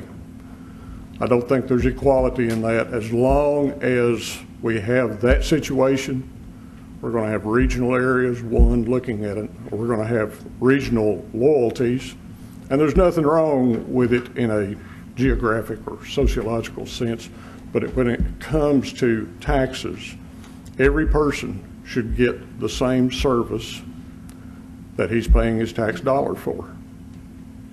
And I would like to see the county work on that to make it more equitable across the board. threats. Strengths, weaknesses, opportunities, and threats. Complacency is our only threat. I pointed a finger at my learned opponent over here a little while ago, but I want to tell him that he did give me one good criticism, and one in particular in the 2014 election. He criticized me for having come only to 2 or 3 commission meetings. And that was the truth. And I had to admit it, and it was a bitter pill to take. But since then, I have only missed 2 or 3. The citizenry needs to get involved in their government. The politicians, the office holders, need to go to the citizens and let them know what is going on. And we need greater involvement of our citizenry. Thank you. All right. Mr. Dockery, I'll let you address this question. Or no, Mr. Potts, I'm sorry. You'd be first. You're up first this time. Can't read my score sheet. Good thing I'm not scorekeeper of a baseball game. All right. Do you view the future of Jefferson County to be industrial, tourism, rural, or as a bedroom community? That depends on where you stand in Jefferson County and who you talk to. Our efforts at tourism have been great for Jefferson County, especially Cherokee and Douglas Lake. We've been prominently presented nationally by Bassmasters and the Bassmasters Elite that was just at Cherokee. And our tourism, we have a thriving community that depends upon tourism of our county, and we need to continue to support our tourism efforts. It's the best money we can get to help on our taxes is to have somebody else come here, buy our products, stay in Jefferson County, buy our gasoline, and that's easy money for us, and we get a really good return on investment for what we do in tourism. So tourism and bedroom community. You asked me about bedroom community.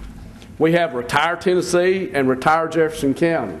And that's not exactly what we're talking about in bedroom community. Bedroom community is a lot of times we're having to drive somewhere else to work. If I had a magic wand, the one thing that I've heard from the people of Jefferson County that I've talked to, they say, well, I sure would like to have my grandkids here, that my kids had a good enough job that my grandkids could be here and be here close. They didn't say anything really about wanting their children to live here. They just kind of wanted their grandchildren to live here. That's a bedroom community. But you have to have a balance. And we talked about the third thing, Judge, was industrial, tourism, rural, or bedroom community. Industrial. You know, I think industry should be located next to the municipalities. I've always felt that, and it's not just because I'm a mayor of a municipality, but the municipalities offer the infrastructure that's needed to do that, the basic infrastructure, water and sewer. Usually your power grid's there. Thank you. Mr. Dockery. All right. Do you view the future of Jefferson County to be industrial, tourism, rural, or as a bedroom community? Comment in a couple of different ways on that. There are 9 banks on Broadway in Jefferson City. And I think we're a bedroom community at this point. We don't have major industrial concerns within the county border. Those banks are not sitting there just to occupy space on a major highway. There's money in them. People are going outside the county, they're working and bringing money back into the county. I'd like to see them spend more money in the county. We do need to bring in more industry, not necessarily, well, let's say more commerce, because that broadens our tax base. That brings in more sales tax, and we need that. On the tourism issue, I'm chairman of the Scots-Irish Festival. One day we pack in 7,000 to 10,000 people, and we're hoping to go over that this time. It is a great boost. I believe that Dandridge can see a wrinkle in their sales tax for the weekend that we put that on. That festival is, I'm not going to say it's an easy proposition, but I will say this, it can be done in many, many different ways in all the cities. Jefferson City, Bainbury, White Pine, Newmarket, everybody needs to be exploiting the fact that we have a lovely county, we have wonderful people, and we need to draw other people in here. Thank you. Mr. Tucker.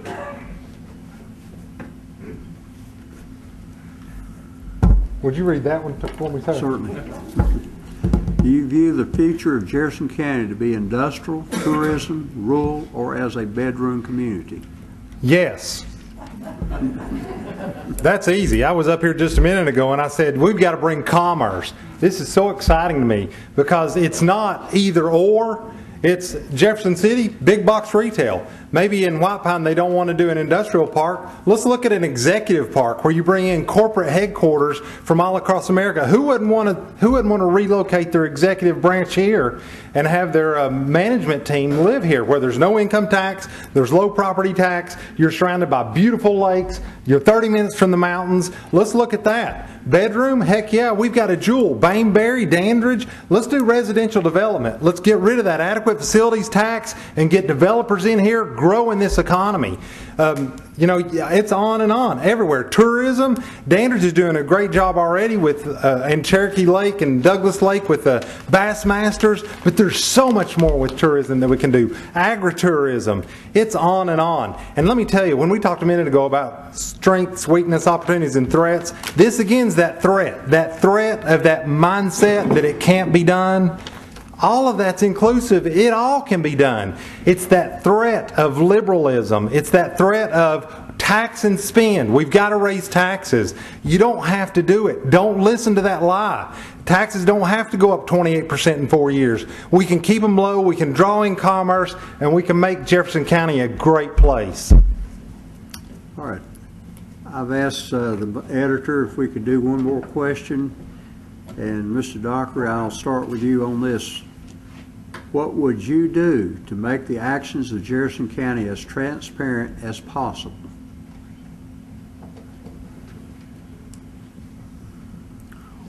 With the IDB, it's simple. We cannot meet unless it's published in the paper that we're going to meet, and everybody's invited. Mr. Tucker was talking about an item that I asked for 3 years ago. The county commission gets a packet for every meeting. Now you'll notice in the agenda it says see packet, see handout. We, the citizens, don't know what they're voting on, what the numbers are. I asked 2.5 years ago that I would like to have that packet. I'd like it to be made public for the, I'd like that packet to be available. It has taken from then until now to get that done.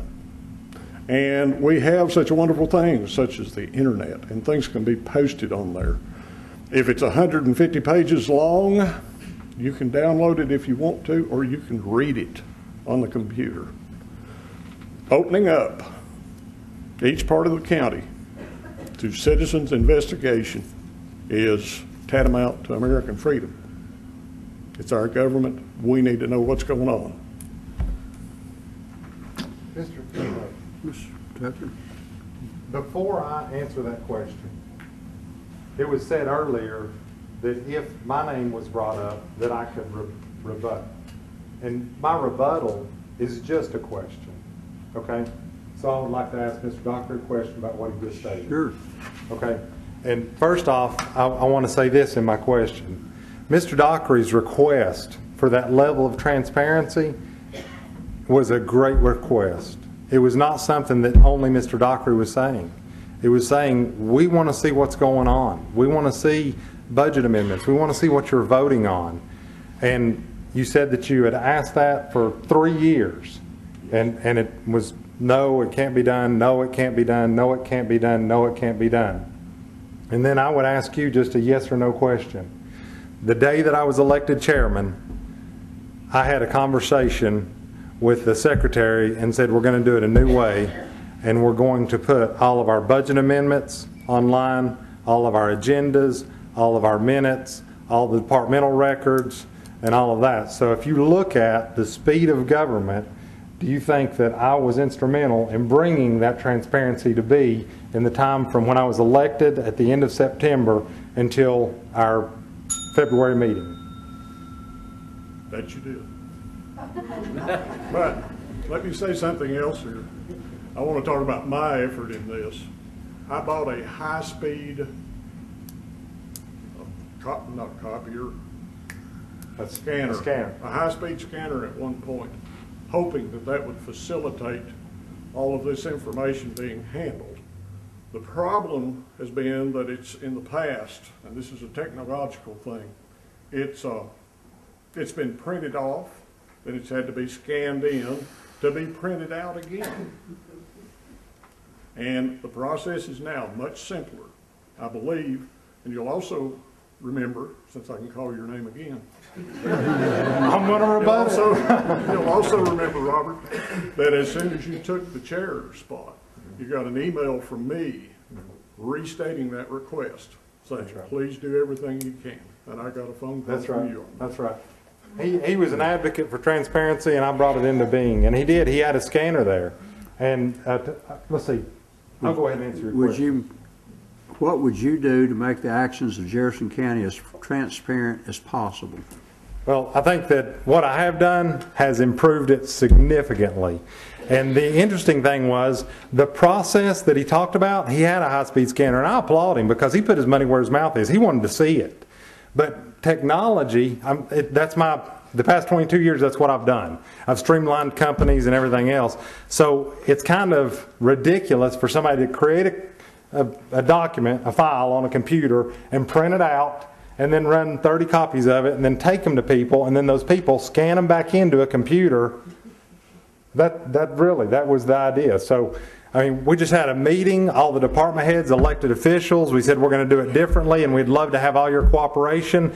And I thank them, and I applaud them, because all the department heads, all the elected officials, Ed Steiner was one of the first to do it. Thank you, Ed. He got with BIS. He said, hey, you know what? We're going to email those documents over. They come into email. We group them. They go up onto the website. Everybody can review them. We email them out to everybody. It's great. So the process of transparency, government should be 100% transparent. If it's government, we as the taxpayer have a right to know, and know right then, and know everything that's going on.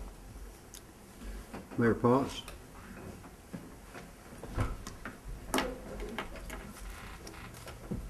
Sometimes it's easy just to get up and say amen. I think we're talking about accessibility and transparency. We have to have a transparent government. We really do. It's your government, and I applaud the efforts to have it out there accessible to where we can get to. I know what a battle that is on technology. And just to give you an argument of what happened in Jefferson City, at one point we were not taking, I'm not even real sure we were taking credit cards, to be honest with you. I don't remember. Alan may remember when he was mayor.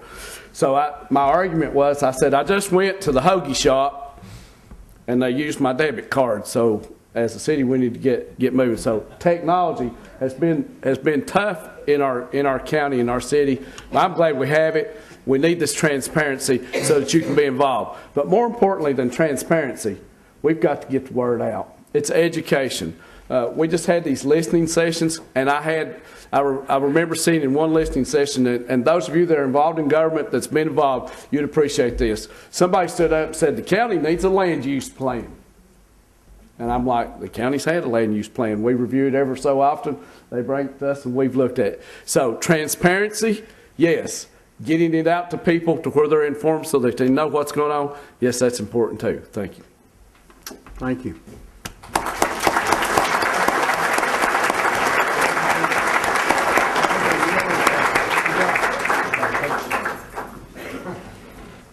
All right, my assistant drew names, and Sheriff McCoy will be first, and Mr. Coffey will be second. All right. Next will be the Sheriff of Jefferson County, Jeff Coffey, and GW Bud McCoy. And the first one that was drawn was? Sheriff McCoy. Was Sheriff McCoy.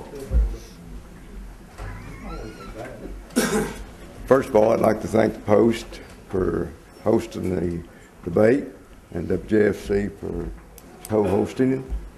And I'm GW Bud McCoy. I am your sheriff. I'm a lifelong resident of Jefferson County. Born here in Dandridge to Garland and Lois McCoy, which I am proud to say they are in the audience tonight. Thank you, Mom and Dad. My wife Joan and I live here in Dandridge. We're members of the First Baptist Church. I began my law enforcement career in 1975 here in the city of Dandridge as a part-time officer. In 1980, I became a part-time officer with the Jefferson County Sheriff's Office. 2 years later, I became a full-time officer in 1982 with the Jefferson County Sheriff's Office. I came up through the ranks as a supervisor, a sergeant, a captain, a lieutenant, a chief of detectives, and became a chief deputy for 10 years under my previous sheriff. I became sheriff in 2010, and I've been your sheriff for the last 8 years. I want to continue to be your sheriff for another 4 years. In my law enforcement career, I've attended the leadership training, which leads leaders to become leaders. I've also attended the FBI National Academy and graduated from the FBI Academy. I have attended the leadership class here in Jefferson County, which teaches you a lot about Jefferson County, things that you wouldn't know if you didn't go through the leadership class, about all aspects of the county.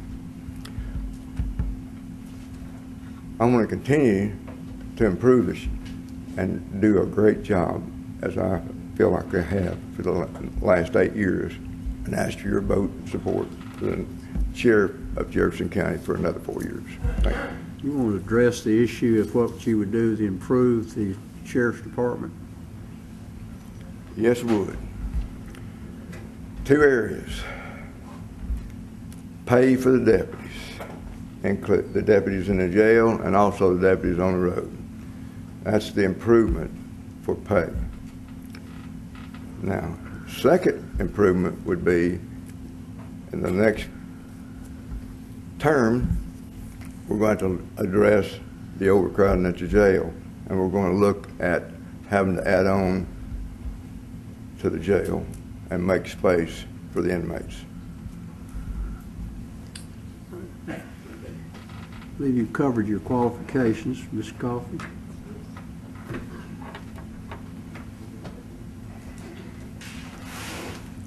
Good afternoon. I'd like to thank the Post and the WJFC for giving those that didn't have the opportunity to come here to actually hear it on the radio. I think it's great. Like I said, my name's Jeff Coffey. I'm a candidate for sheriff. Grew up in Granger County on a dairy farm. As a dairy farmer, I mean, you had 2 things. You milked cows and you went to church, because that's the only 2 things you got to do growing up. But I learned a lot about hard work and a lot about faith growing up. About 25 years ago, a little bit beyond that, about 30 years ago, I started working over here for the EMS. Met my wife at the hospital. She was a respiratory therapist. Well, she hooked me in and rescued me and dragged me back over here. We were married. We live in Piedmont. I've got 32 years of public safety. I started out over here as an EMT, went on to paramedic, became a police officer here in Jefferson City, worked there, went on to the Highway Patrol, been there for the last 13 years. I've been in many leadership classes. I went through the Tennessee Highway Patrol's leadership school. I serve as chairman of board of directors at the rescue squad. I've had many opportunities here in the county to meet a lot of great folks, over the last 7 months.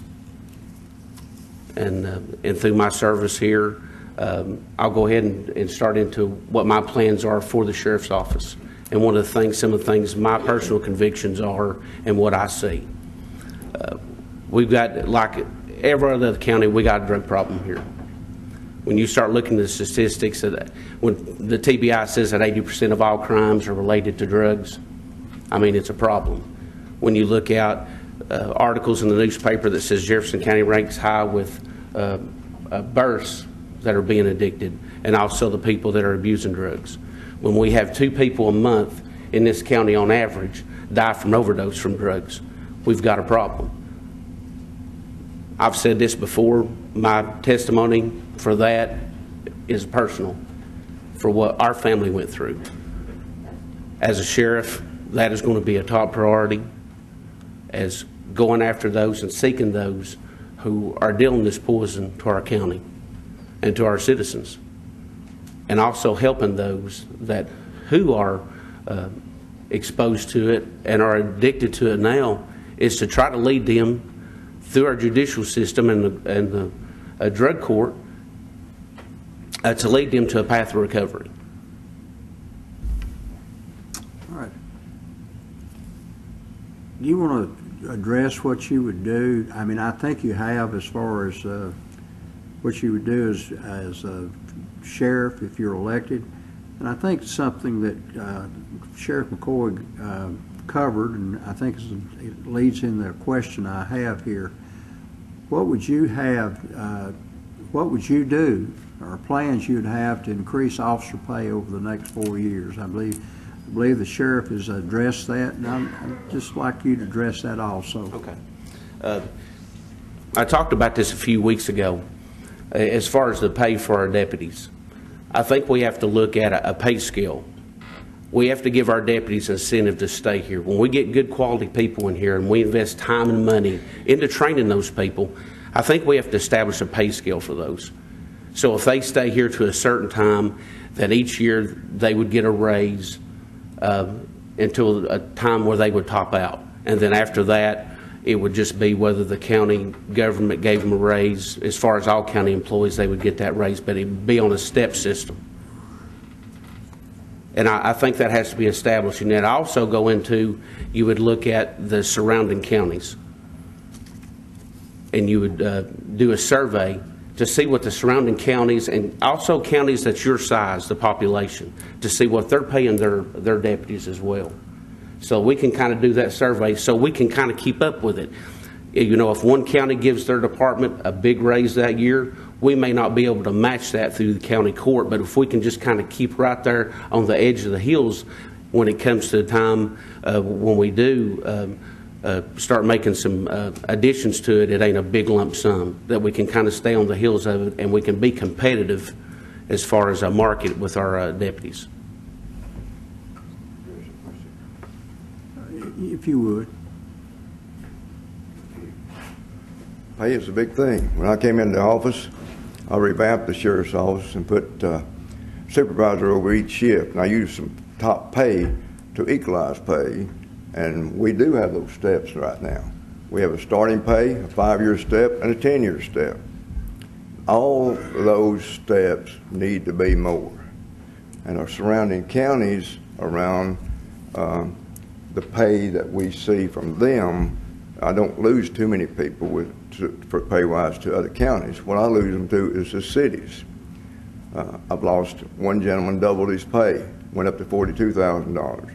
I've lost 4 officers that went to Gatlinburg. They started out $38,000. That's our top pay for topping out after 10 years. So we need increased pay through county commission to address that, just so we can keep our officers here after they're trained. All right. Mr. Coffey, if you would address this issue. How can the county and city law enforcement work together to make a safer community for citizens?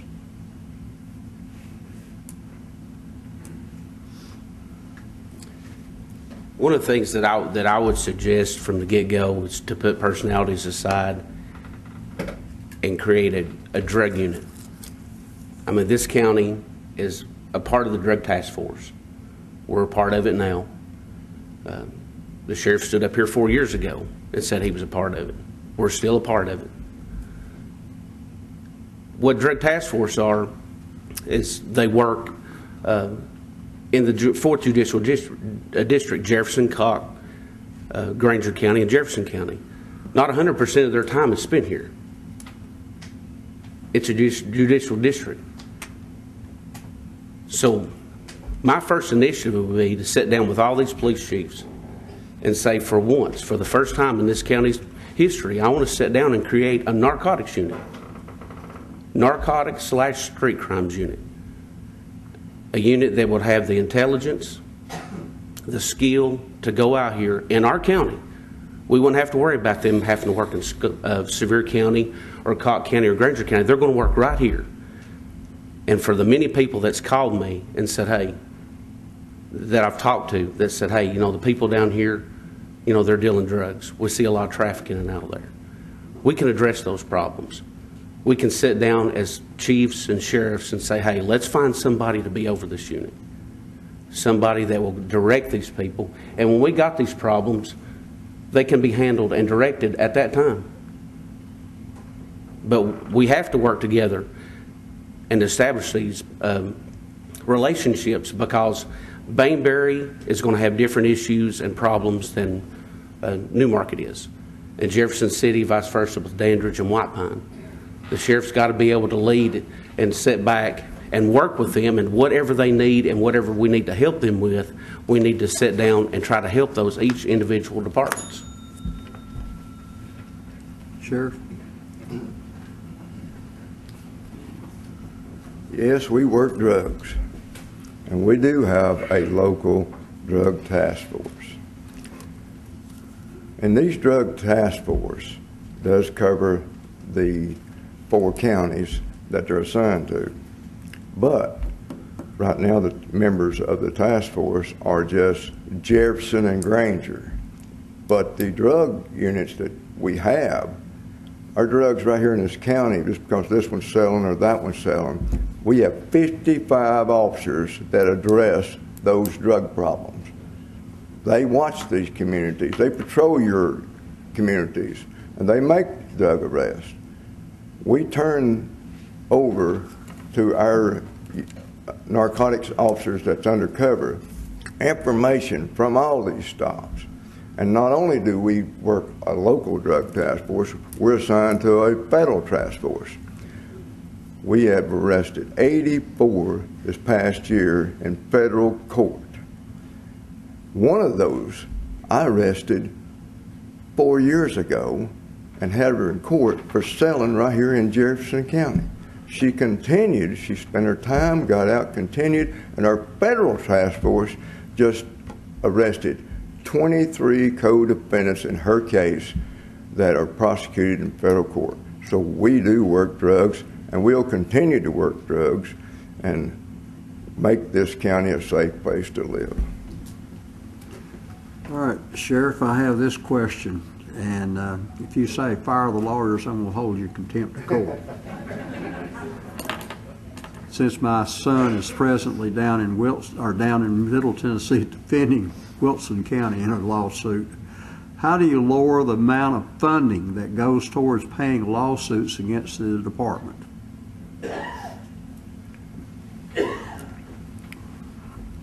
How do we lower the cost of lawsuits? Well,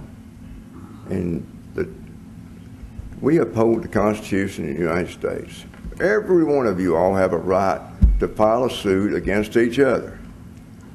Now, we continue to do right. And to lower the cost of these lawsuits, we have. The last 4 lawsuits that were filed, we won. And the defendants' lawyers had to pay the cost. So that's what you continue to do. You do what's right. And when the lawsuits are filed, you win. Thank you. Mr. Coffey?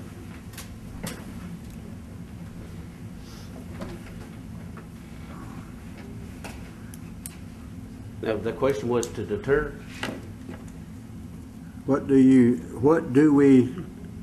How do we lower the amount of funding that goes towards paying lawsuits against the department? You want to look at the question here?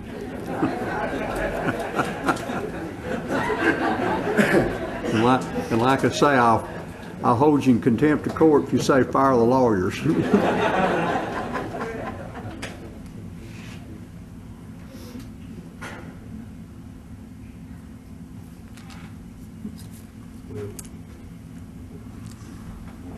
I'll try to answer it like an attorney. That'll be okay? I think you don't put yourself in a position to have lawsuits. You got to have the training and leadership for your department to lower those. You look at all the lawsuits in law enforcement. I mean, it happens all the time with law enforcement, and that's what the sheriff had said. I mean, it is a problem. But a lot of it, the lawsuits that come are due to training, and it was due to lack of training. So as a sheriff, I would make it a goal to make sure our people are trained to a point to minimize the amount of lawsuits. Okay. Have a new question for you, Mr. Coffey. Let me ask you this specifically: what should the drug fund be used for?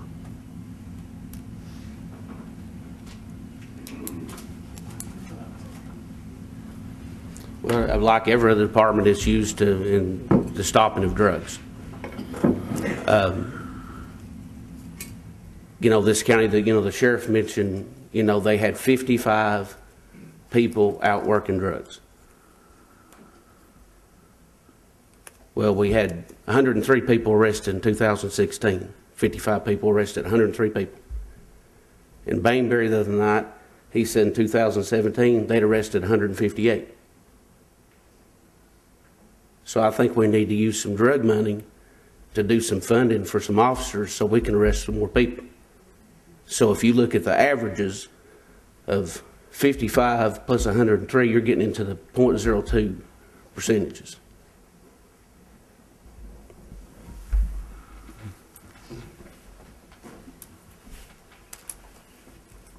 Well, you have to look at the law and go by the law on how the drug fund can be spent. You have to use a percentage of that drug fund for education. And we do that by their DARE programs in all the middle schools. That is what you have to spend part of your drug fund for education, for kids. A part of the drug fund is for confidential funds to be spent to buy drugs for undercover agents, and we do that. And just recently, we've spent the drug fund money to purchase 2 new narcotic dogs. So you have to go by the law and spend the money in the drug fund the way the law requires you to. Thank you. We'll do another. All right. Sheriff, I believe you'd probably be up on this one. Sheriff's Department has a boat and motorcycles and a fleet of vehicles. Do you believe these are necessary to the operation of the department, and how should they be funded?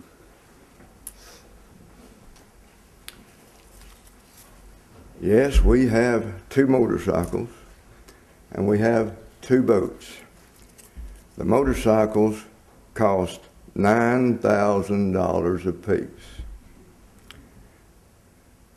So we utilized and bought these 2014 motorcycle Harley Davidsons to be used for special occasions, traffic, and that's what they're used for.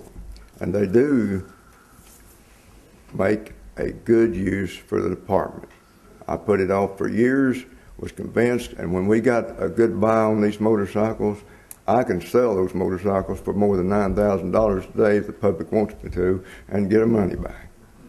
The boat, We got a Sea Ray boat that was given to us through Blount County Sheriff's Department back when Dunn was sheriff. It was they didn't tell us the motor was blowed up when we bought it, or when they gave it to us. So we actually replaced the motor, and it's been a good use for patrolling Douglas and Cherokee Lake. It's a large boat, hard to take in and out, so we stationed it in the Douglas Lake. We bought a new Mako boat, and the first month, before we could even get it strapped, it spent all day long, all week long, on 5 drownings in Jefferson County. Made me wonder, I don't want to ever buy a new boat again. But it has been the most useful tool on Douglas and Cherokee Lake that we have purchased. Coffee.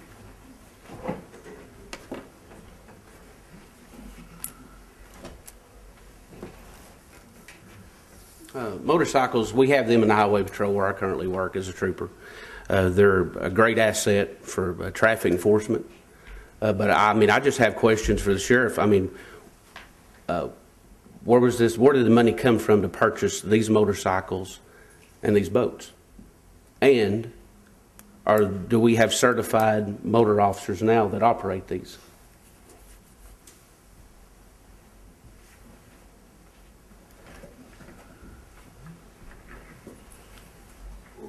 We do have experienced officers that ride the motorcycles. They do have motorcycle. Certified Tennessee Post Commission? They're not certified through the Tennessee Highway Patrol, no. They're certified by driver's license to ride the motorcycles. They're trained motorcycle, experienced motorcycles. I have been too. And yes, I ride one of the motorcycles. We do special control with these motorcycles. And the boat, to answer your question, the boat was paid for out of the drug fund.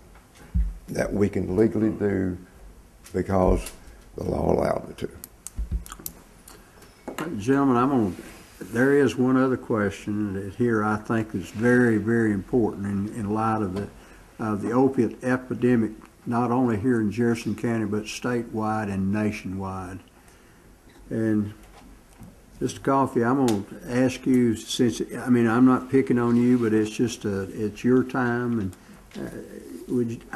how would you attack or fight the opiate epidemic here in Jefferson County? I mean, as far as enforcement? I'm sorry? Saying attack, I mean, you're saying enforcement of it, whatever, we're trying to prevent it and lessen the opiate epidemic and the deaths that come about from it, Mr. Coffey. Okay. What would be your solution? As I said earlier in my opening statement, that's something we personally went through with my family, and the opiate was the drug of choice. And it's difficult.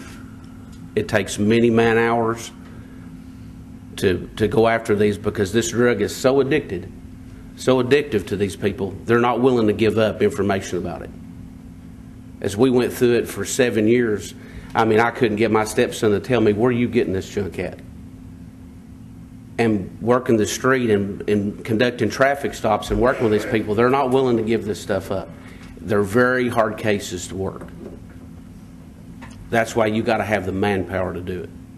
You got to have the people in place and a narcotics unit to come in and work on these cases. I mean, every county around here, as far as, and what we was talking about earlier about full-time narcotics people that are designated. When the sheriff's talking about 55, those are patrol deputies. They're answering calls for service and all this. I'm talking about people that come out and all they do that day is work drugs because it's so time-consuming. That's what we have to have in place. Somebody that comes in and their concentration is they're getting information that this is a drug house here.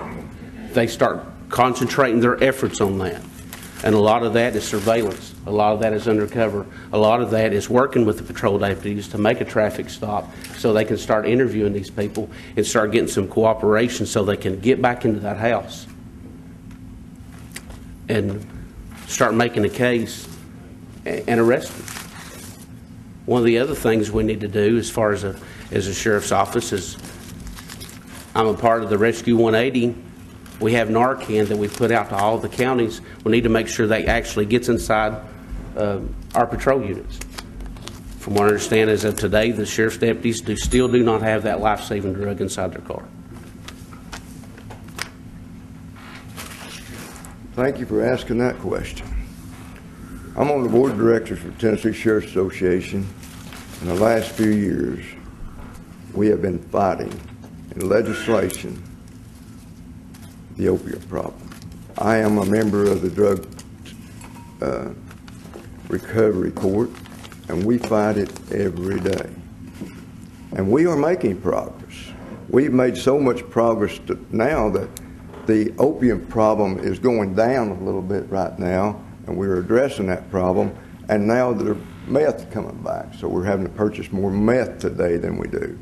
But in our jails, we have programs. Helen Ross McNabb came into our jails 2 years ago by a great state of Tennessee, gave us the best grant we ever got in the jail, to find these people places to go, to give them help while they're in the jails.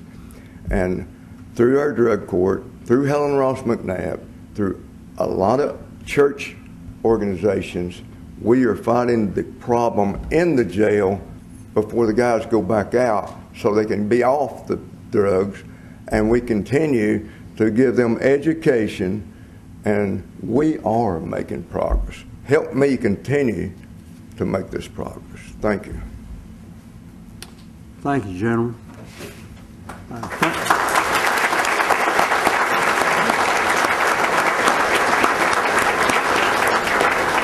I might say this, thank you all candidates. You've been very, very informative, and we appreciate it very much, and I'm turning it back over to our editor.